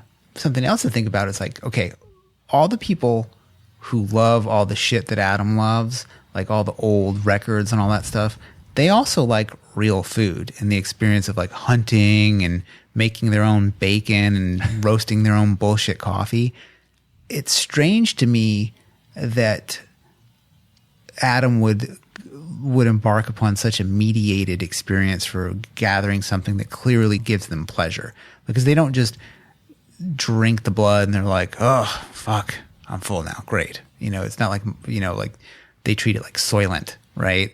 It is something that clearly causes pleasure. So, and they do talk about like, having the good stuff, or is this the good stuff or not? But so maybe that's just his small batch artisanal blood that he's getting or something like that. Yeah. But you would think that there would be something a little bit more about the hunt. I think as a vampire, hunting your own blood would be more fun. Although there's the whole deal of like, okay, blood is somehow tainted, like just generally tainted. Yeah. Well, I mean, as vampires, Adam and Eve and Kit, they're barely animals. Like vampires are often just these lusting, driven creatures. And these vampires are rational predators. Yeah. They're very composed, and it's not very libidinal by any means. Mm-hmm. What else in the film did you want to? I had a. Interestingly, this is something that actually Monique pointed out to me probably when we were still kids, but the Hollywood trope of which she calls, or we now call, baby saves the day. How many Hollywood movies a child is introduced late in the narrative, and it is actually the glue that solves the protagonist's dilemma. Mm-hmm. Someone gets pregnant and everybody gets back together. That is so often the glue that solidifies the conclusion of films. And this movie is a variation of that. They're about to die and that history is coming to an end, and they just don't know what they're going to do with themselves. And they see these other lovers and basically decide to make them their progeny. So it's sort of a variation on Baby Saves the Day. Do you think that though? Because they said we could always turn them. Yeah. But then I think they turn them. I think that's the idea. I think they're too selfish to turn them. I don't think they're too selfish. If you take the title of the film, Only Lovers Left Alive, literally, it means that no, they just ate them because Adam and Eve are the last vampires. Obviously not completely, but to take it its own. But yeah. I do feel like there's this sort of beautiful idea that you could see that they were going to turn them. That this couple that have been together through all this, they see this other couple that's ostensibly in love and pass this. They could also just be on a Tinder date. Like they don't really of course, know, you know what I mean? Of course. Could you imagine? It's a romantic notion. Yeah, like should have swiped right or whatever the rejection is. I don't know. But yeah, like the end of the movie is like, I love the end of the movie because it's sort of... Sorry, I'm just thinking about it being a Tinder date because I'm a bartender. Of course, I just see so many first Tinder dates, and it would just be amazing to randomly be able to go, you and you forever. Yeah, could you imagine that? Like you were just having a hot date and you're like, man, she's pretty cool, but you know, she's a flat earther. I mean, sex is crazy, but and then two immortals come along and be like, we were so inspired by your passionate embrace that in a pickle we decided to turn you because it would be the more moral thing to do. You're like, oh, really? I'm stuck with this fucking nightmare. Thanks, Mom and Dad. Yeah, thanks. Yeah, it's a little weird. I think they probably just ate them. But what I like about it is Eve's character is so consistent and well developed in this movie because like she has these little her dialogue is often the worst, but she also has things like when she's like, I'm a survivor after she beats his ass playing chess. He's like, you're ruthless. Like that series of dialogue is really clunky because that's where they're talking about Barry Wollstonecraft and Wollstonecraft or whatever. Like, I don't even use the old name. Why would you use the old name? So stupid. So hung up. No, it's just irritating to me. Like, anyway. Like, I mean, fucking Shelley probably, like, her husband probably wrote this fucking books. Just kidding. I'm just kidding. Wow. I'm just kidding. That is a conspiracy that I do not believe in. Is that a real conspiracy? Oh, I've never read that anywhere. So there's a few books about that, like Mary Shelley maybe had the idea, but the writing and the conspiracies are like, I don't want to say they're more credible than the Shakespeare conspiracy is anyway. In that like before and after, you don't really see anything that she'd ever written like that, and there's a significant amount of like paper trail of him changing quite a lot of it. So at the very least, he probably heavily edited the book. Sure. Which is fine. Like that's totally fine. Like two like really high level smart people and they have art and they work it together. Like they work on it together. It doesn't have to be. That seems likely. Yeah. Right. It seems totally likely. He's a poet. She's a writer. Like they live together. They were actually in love, you know, or whatever. Like she was going through a hard time from a miscarriage, like the whole thing. But like people want to make it like a man versus woman thing, right? Which is super gross. Instead of being like these people probably were just very close and had a thing together, and like thank God this book was made because it's awesome. It's got to be like no woman could ever write that book, or the idea that any sort of editorial help from a man like undercuts the entire history of women inventing sci-fi. Like it's like. It just right. Like it's just your friend that helped you out there, you know. Like I've had people edit my shit. I've edited a ton of people's stuff, you know. Yeah. It's an interesting like that people get so hung up on these conspiracies, and like as into books as I am, I have almost no tolerance for them. Like I just could give a fuck about the circumstances around books. Like for some reason, like with film, I'm very interested in it. Like I like to know, like, oh, well, they had a radio controlled car, so that's why the monster's hand moves like that. Like that sort of stuff in film is totally fascinating. But like I almost don't want to know anything about authors, especially in this climate where you turn around and you're like, you know, like we're talking about Kinski on our Nosferatu episode and how great of a vampire he was, and I read his book, which is totally wild and fun, and then you find out like he's like an incestuous pedophile. And you're like, well, fuck. Like I loved that book, and now like I don't know that I would recommend it to anybody. Like you know, so at this point I'm kind of like, please no more autobiographical details. I would just simply like to read the book. Yeah. Yeah. I did have a question about the warehouse where Adam and Eve disposes of Ian's body. Mm-hmm. If that's the same warehouse as in It Follows. Obviously, there's no shortage of abandoned warehouses in the Detroit area where both those films were shot. But they did look awfully similar. Yeah, well, I think that it could be, right? Like, I don't know. Like, for instance, like the cafe I was talking about, I recognized it because the sign is on it. You know, I'm like, oh, I've seen that sign before. But I don't know that I could reliably name that. But I imagine it's probably like wired up. You know, there's probably warehouses there that are ready to go for like electricity, and they have all the glass on the ground swept out so actresses don't cut their feet or whatever. And yeah, I would imagine if you're wanting to illegally shoot a music video in a warehouse, there are thousands. But if you want to legitimately shoot a film where you have to get insurance taken out and the building has to be cleared with whoever owns the property and all that, there might actually not be very many at all. Yeah. So it may be that's the warehouse when you want a Detroit warehouse to shoot a movie in. Yeah, I'm curious like what people who live in Detroit feel about this movie, because it definitely did not make Detroit look vibrant. It made Detroit look dead. Made it look romantic. Yeah, it did. But that's like the whole like ruin porn, and I know that people are not so into that, because you have people in Detroit right now doing rad shit. It's like totally become this like secret foodie town. Yeah. And you know, like there's the Detroit Bus Company is totally rad. Like just go look that up. It's such a cool story. Well, that's the thing about ruin porn is on one hand, a lot of locals want to say, no, cut this shit out. This is, you know, we're trying to build something here and you're aestheticizing its decay and the death of something that was beautiful.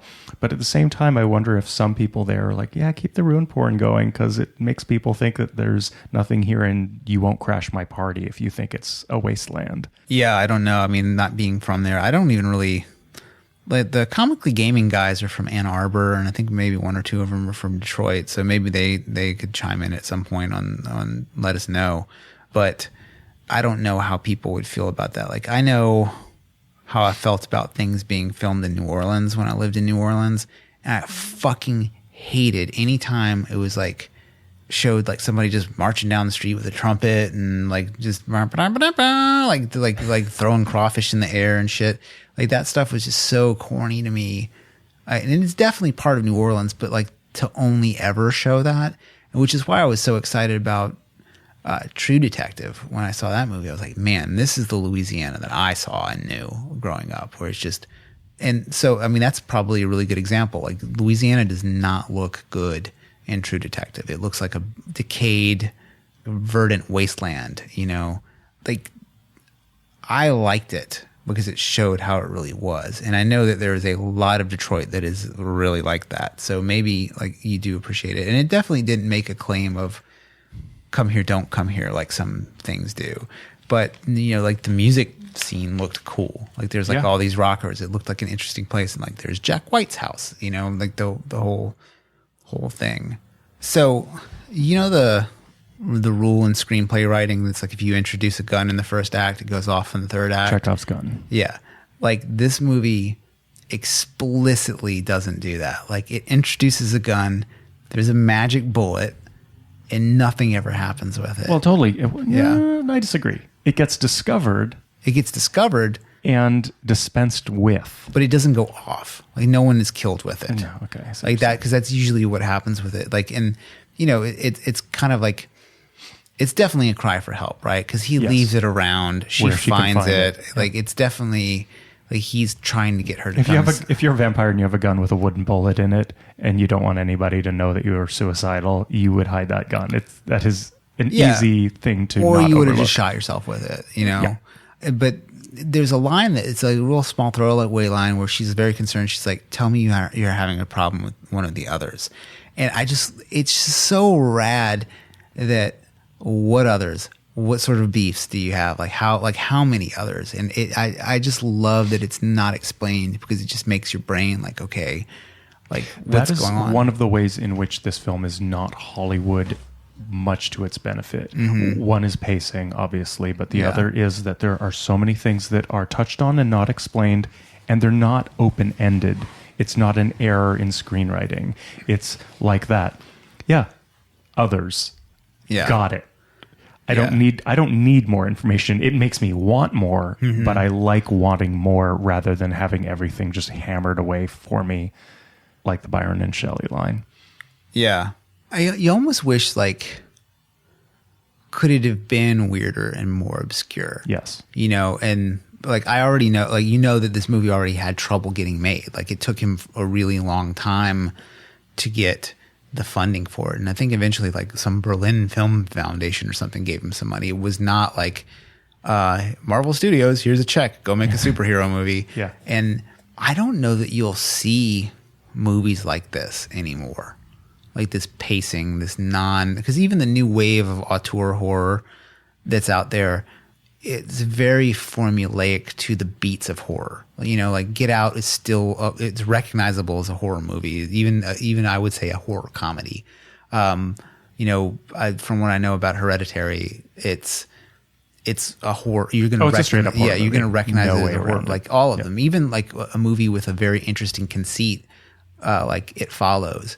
It's still a thing that kills you that doesn't stop. It's basically Jason, you know, that comes after you. And like even it's the same as Friday the 13th. You fuck somebody, then you die. Like, it's so recognizable, but this film is very unrecognizable. And there was some discussion online on a Reddit forum I looked at. It was like, is this a horror movie? I'm going to say no. I agree that it's not. Yeah. It feels more like it. I mean, it's closer to a romantic comedy. Yeah. It's just not funny. It's funnier than it is scary. That's fair. Yeah, I mean, and then I would say that there's no scary moments in this movie. Like, there's not any fear. No, but some of the moments with Ava and Ian are pretty funny. Yeah, totally. There's nothing funny about Adam. No, although he's like his indifference to things when he like Ian steps in some mud and comes in, he's like, hey, I think I stepped on some. Should I clean this up? He's like, I wouldn't bother. That's true. And you're like, it's pretty funny. You know, he's basically the Endless from Sandman. You know, he's Morpheus' dream. Like it's like he looks so much like Neil Gaiman's character does in the comic Sandman. Oh, yeah. It's like, whoa, like could we have maybe not made this movie and made the Sandman series instead? Finally. Yeah, I would say he would be a phenomenal Morpheus. Oh yeah. I have some note. I always have a note that I don't know where it came from. Like that hip hop dude, XXX Tenation, that just got shot to death. Yeah. Like, I have a note here that says, like many others in the SoundCloud rap scene, his music revolved around depression, nihilism, and desperate hedonism, which is from an article about him that was in Huffington Post, which I have no idea why I wrote that down. Oh, it almost describes Adam. Yeah, almost. Yeah. Mary Wollstonecraft was delicious. I have that note. That's all it says. Yeah, she was delicious. Of course she was. Yeah, of course. Like, why would she? Of course. Like, I thought that was funny. I thought that was just a funny line. Yeah, it is funny. I thought they were just being playful. Yeah, and I think that like that whole scene, and going back to that scene where she's like asking him about Byron and, you know, Mary and like hanging out with all these people, it like Tilda Swinton's acting is so good that like those clunky lines that are delivered so stiffly, which is Jim Jarmusch's style. Like Mystery Train is like that. Like every single person is like, you know, like Carl Perkins, you know, like the way the Japanese guys just like the whole scene with the Japanese couple is just very weird and stiff. But like the way she like kind of playfully like says those names, it's almost like she's clowning him a little bit. Yeah. Yeah, like she's like, oh yeah, here's your references, your humans that you love. Because she seems to really adore books, but you don't see her name dropping so much. Right. Although she does name drop characters quite a bit. Because like when she gives, well, not name drop, but she uses them. So when she's booking her flights back to Tangiers for the two of them, he's Stephen Daedalus and she's Daisy, whatever her name is, from The Great Gatsby. And Daedalus is from Ulysses, or is it Ulysses? No, sure. I don't know. It's like I'm not up on my James Joyce at all. But there's a really good podcast called Rejoice, and it's REJOYCE, and it's by an Irish BBC correspondent named Frank Delaney, and each episode is one page of Ulysses. And he's from Dublin, and he gets super, super deep into this like one text. Like I would love to do that with a book one day. Like have a podcast that was just one book. Yeah.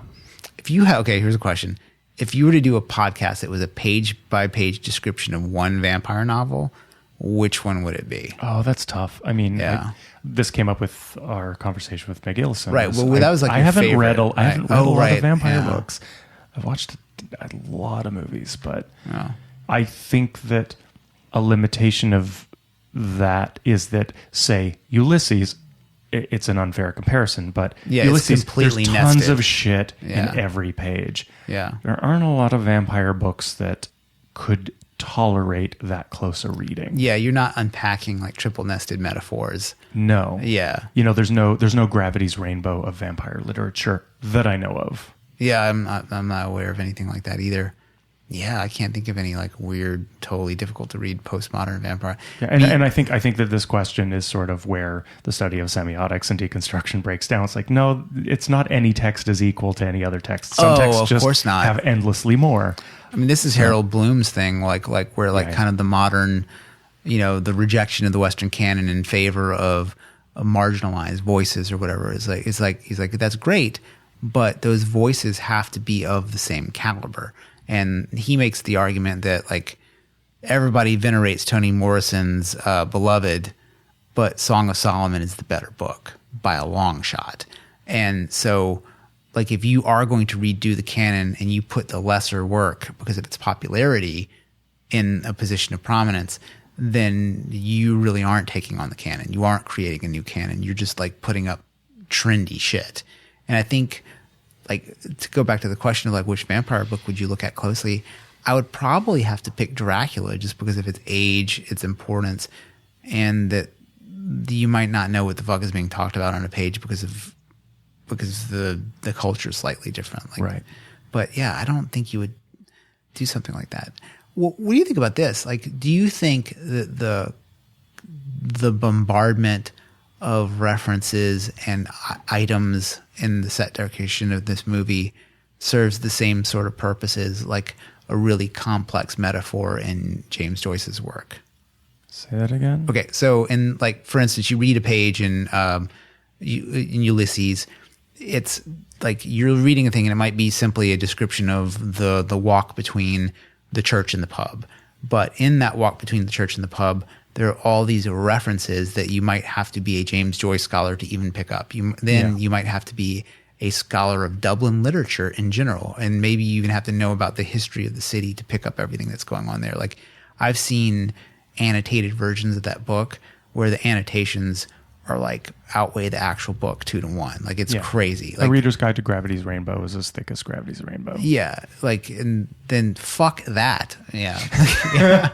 But anyway, but like you could almost do a very similar thing with this movie. You know what I mean? Just like if you could probably say, okay, so there's a website that has all the pictures on the wall like kind of called out, and they kind of like catch everybody that's on there.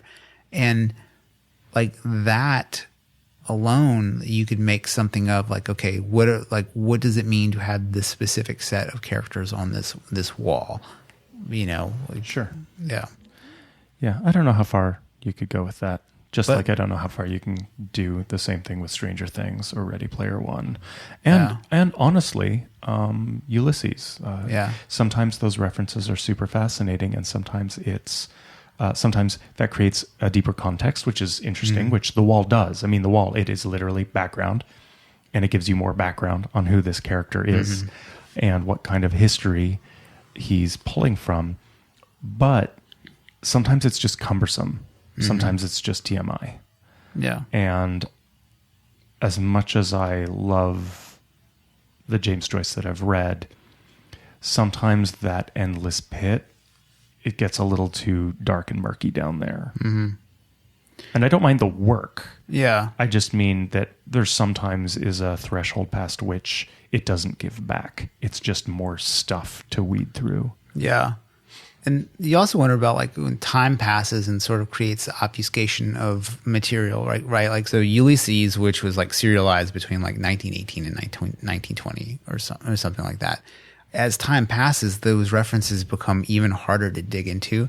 So you wonder, like, 50 years from now, you're watching this movie and kids only buy they only buy Serato DJ setups or like sampling machines and shit. It's like, will a Hagstrom guitar be super weird? Will you not even know what the fuck it is? Like, I only know what it is because of Nirvana, like, because some of those grunge bands were like into that sort of equipment. I think I might even had a Hagstrom at one point, like for a few minutes. But like, I've been watching a lot of old horror movies lately, and just some of the items that are on screen make it seem so exotic. Like, I watched The House on Haunted Hill recently, which has I love that movie. It's such a good movie. I don't know that there's much to talk about it as far as a full episode goes. Not be, but it's super fun. Yeah. I love Vincent Price. I always have. Yeah. And there's a bath of acid scene too, which the acid scene in Only Lovers Left Alive reminded me of the scene where he throws the body in and the skull comes up. It's very visual, as she says. But yeah, I wonder like if time will make a movie like this more classic or not.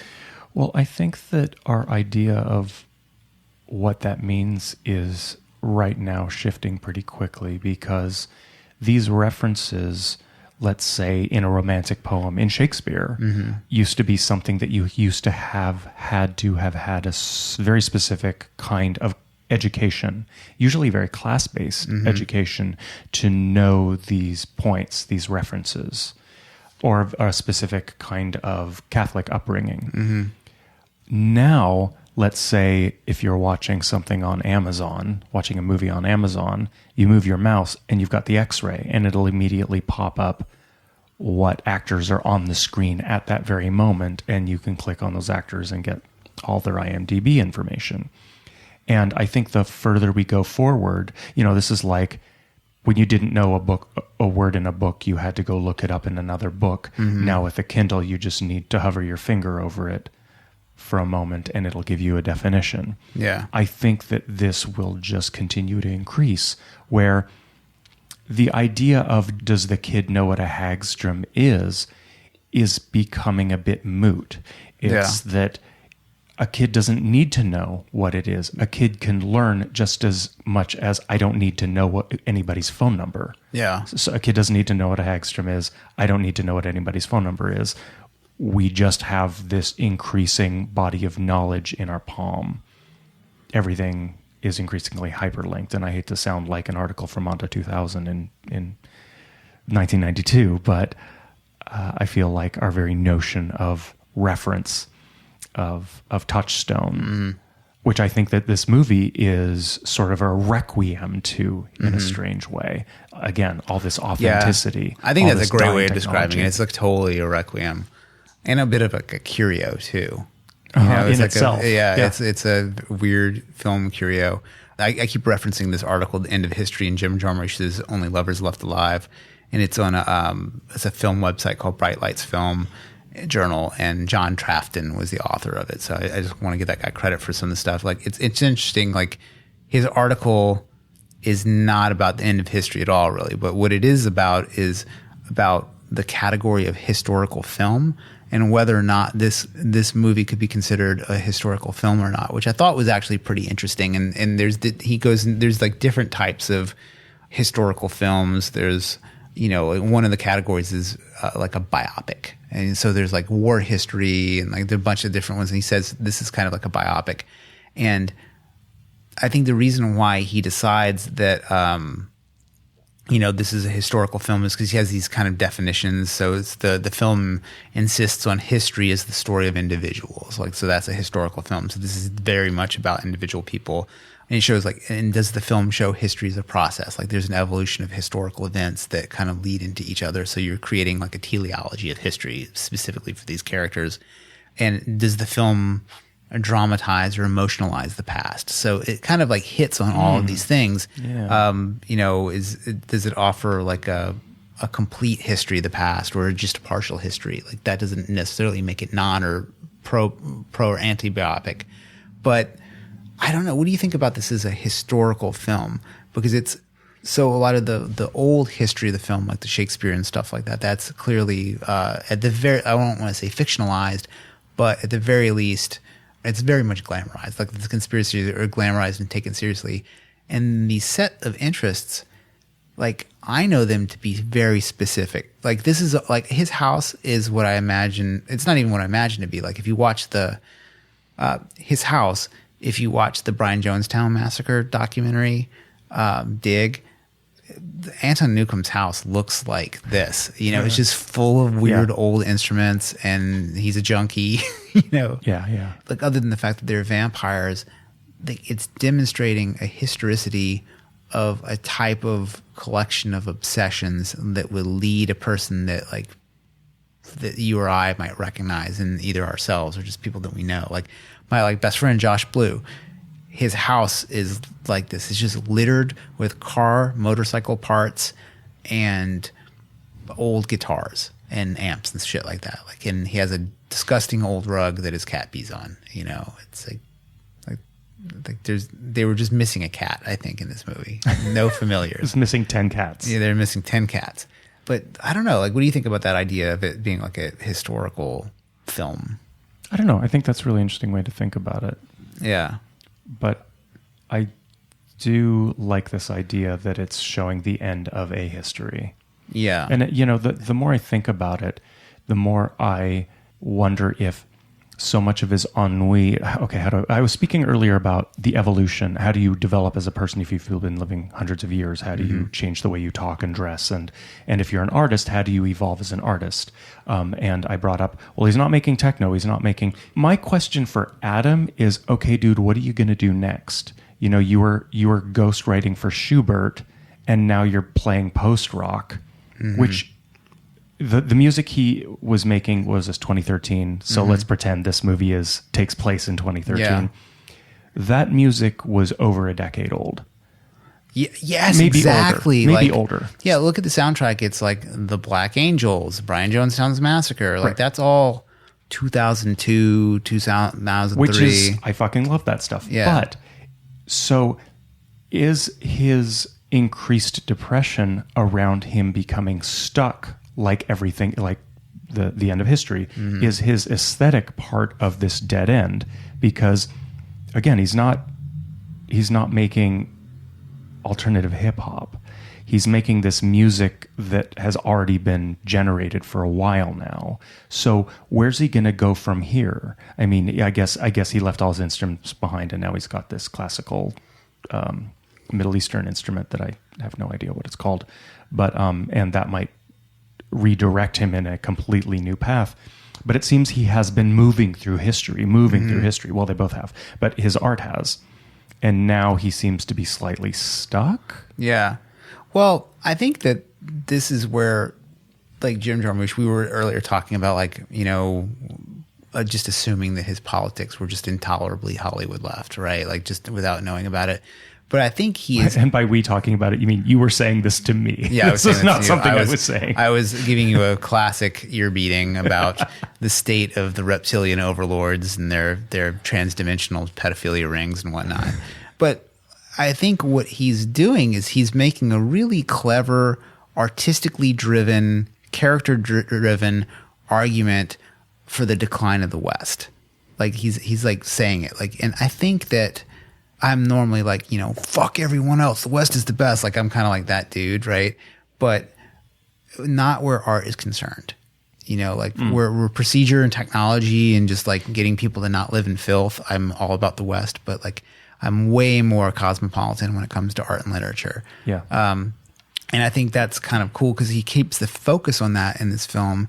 And so they literally are in the death of the West. Like Detroit is the great jewel of Western capitalism, and it's now in ruins and decay. And they've had to leave it because it's become dangerous to them. And so they go back to Tangiers, which I don't know is like the perfect choice because it's like they go back to where she's from. I almost feel like they should have both gone someplace different. Right. Like they were in these different places that represented the end, but then she's always like in every scene, she's slightly in front of him, dragging him along. Right. Especially even at the end when they're hunting the two Tinder daters. They have this whole like experience of like returning to Tangiers, and like as Anthony Bourdain showed, Tangiers isn't what Tangiers used to be, right? And so, but they go there, and he's totally re-inspired by this Middle Eastern artist, and he has this. Sorry, everybody. Born in the South, raised in America, can't. Hamdan. I know you have no excuse. What do you mean? Yasmin Hamdan. Oh, yes. I thought you said I'm done. I was like, what a way to end the. just done. But you know, you could see where like it almost has like the promise of the Arab Spring about it. You know, where it's like, okay, will the future of art and maybe the future of the world be Middle Eastern and feminine? Which is a bizarre, and you know, because you see it kind of in America, and like, this hybridized music, this sort of electronic rhythm, highly processed guitar, very flowing vocal. So it's very much a confluence of influences and techniques and technologies. Yeah, it's like it's not old, it's new, but it's still. But that sort of music never does it for me. Like that really over-processed guitar that you find in world music a lot is terrible sounding to me. And I think that song at the end of this movie did nothing for me. Oh, see, I'm totally into it. See, I think her voice is good. good. It 100%. Really? Yeah, really? Okay. Totally. It just makes me think of in High Fidelity when he's like, he listens to world music and has rings on every finger. He's like talking about the guy that's like sleeping with his girlfriend. That's just what I think I've been infected by that opinion of like that kind of, I don't know. It just, for music, and I listen to a lot of weird shit. Like today I spent like about half my day listening to just recordings of ceremonial Indian drums, you know, like so it's not like I'm like against, you know, like only rock and roll from America, you know, like I have some peculiar like worldly musical interests, but that sort of a lot of quote world music, a lot of East meets West music is a very uncomfortable confluence. It's not always a comfortable fit. Sometimes it's amazing. I just happen to feel that her music in particular, her albums and that song in that cafe totally works for me. Yeah. I think that her soaring voice with that very spacious guitar sound were a really good fit. I don't know. That song just like her voice is obviously beautiful, but it's like it's music that sort of fits the flow of the film, which I guess makes more sense. Like it's it's like Jarmuschian Middle Eastern music. It totally works for the pacing of what he would do. Yeah, right. We should wrap this up with some sort of question. What does your first year as a vampire look like?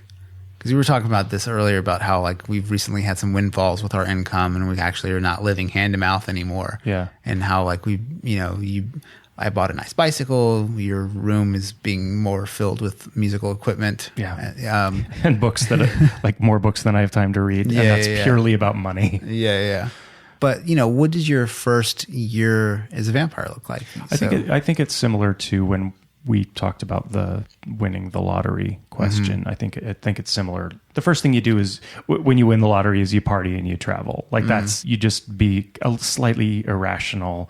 You don't give it all away, but you do some traveling, you party, you buy yourself a few toys, and then you get down to business of, okay, where am I going to invest this money? And I think the first year of my being a vampire would probably be very similar. Like I'm just going to milk it. Just be mindful, don't go crazy and don't get caught and don't get killed and don't do anything I would regret for the rest of my eternal life. But probably like live it up, whatever that would mean as a vampire. So it would probably be pretty violent and pretty debaucherous before I get down to business and buy a house in Detroit and fill it full of vintage instruments. Yeah. Just like my hero Adam. Yeah. What about you? Pretty cool move. I think I start hunting people, like specific people. Like I go try to eat Henry Kissinger. Or, like I think I get like some people who I think are just really bad. Kissinger, huh? Yeah. He's just the first one. Just a person. I recently read... Why not? Like Christopher Hitchens has a really good book that's basically like lays out the case for his arrest, and I found it fairly compelling. Yeah, I would probably eat him. There'd be a few Catholic bishops that protected child predators that would probably have to go. That's a long list. Yeah, it's a long list, but I would definitely be a righteous death machine for sure. Like I would definitely be into massive vengeance. Yeah, be the Dark Knight. Yeah, basically. Like I pretty much full... But with actual powers. Yeah, full vigilante. And then hopefully I would have that reading thing, so I'd have something to do when I wasn't hunting. On the overnight flights between cities of... I would probably get into rare book collecting. I'm already basically there anyway, but I would be able to... Just start the collection. Yeah, it's going to be around a while. Well, what's cool, that's another thing to think about is like as a vampire, your timeline for investment changes. So you could just be... like, okay, I'm going to buy all of the really popular small print books that come out and just sit on them for like 50 years. And then that's how you make money. It's like, I could definitely see that. I might steal from museums. Might be something else I do. Like I would rob museums if I had invisibility. Just get some ancient swords or something like that. That's pretty good. Yeah. If you were going to rob a museum, what would be your big ticket item that you would want to grab? If you could rob one item from any museum, what would it be? I don't know. The question is, what would I want to do with it? Because I don't know that I need art in my apartment from a museum. Mm-hmm. Like pretty much all the art I have is from people I know. You can't sell it. It's just something that you get to take from a museum that looks badass in your house. Could I take it from a museum because I want it destroyed? Because I just want to ruin someone's day, dude, or devalue, or you could throw the Rosetta Stone in the garden and pee on it for all I care. It's just whatever it is. It's something that brings you pleasure. If destroying it brings you pleasure, like I have two that it would be very tough for me to decide on. I think it'd be fun to steal all the Custabis. What's that? I don't know what that is. Just a painter that I'm not a fan of. I don't know. That's tough. I also, everything I hate about museums can't be encapsulated by a theft. It can't be solved by a theft. Mm-hmm. Yeah. I mean, the two for me, one is I get the scroll of On the Road and use it as toilet paper. Like pretty solid, right? Like I just go get that thing. And I just have a YouTube channel of me wiping my ass with parts of that scroll. You could do, that video of that guy dancing in every country in the world. Yeah. Just do that, but you like wiping your ass in every toilet like in every country in the world. I go to different locations that were important to beats, like Vesuvio's or whatever, and I take a shit and wipe myself with pages of the original scroll of On the Road. That's definitely number one. Number two, and probably the one I would go with, pretty sure a T-Rex would fit in my loft. Oh. Like a T-Rex skeleton, just had that motherfucker just floor to ceiling. God, every 3 to 5-year-old would be so jealous of you. Yeah, I would be jealous of me. Yeah. Yeah, definitely a T-Rex probably.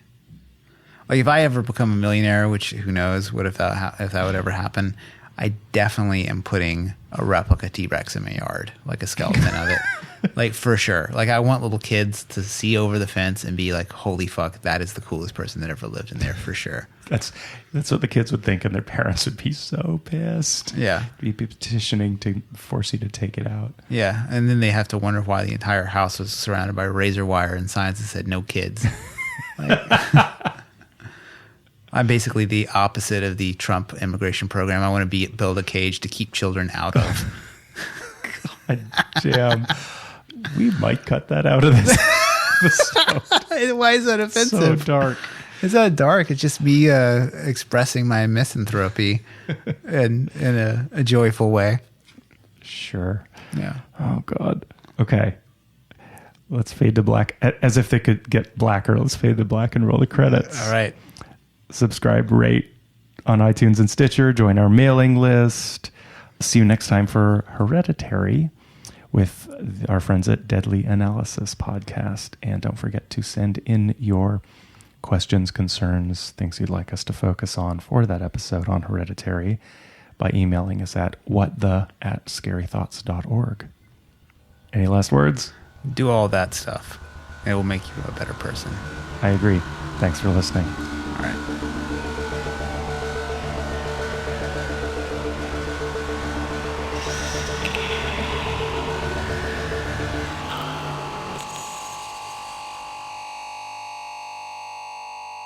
Oh, motherfucker, this is so irritating.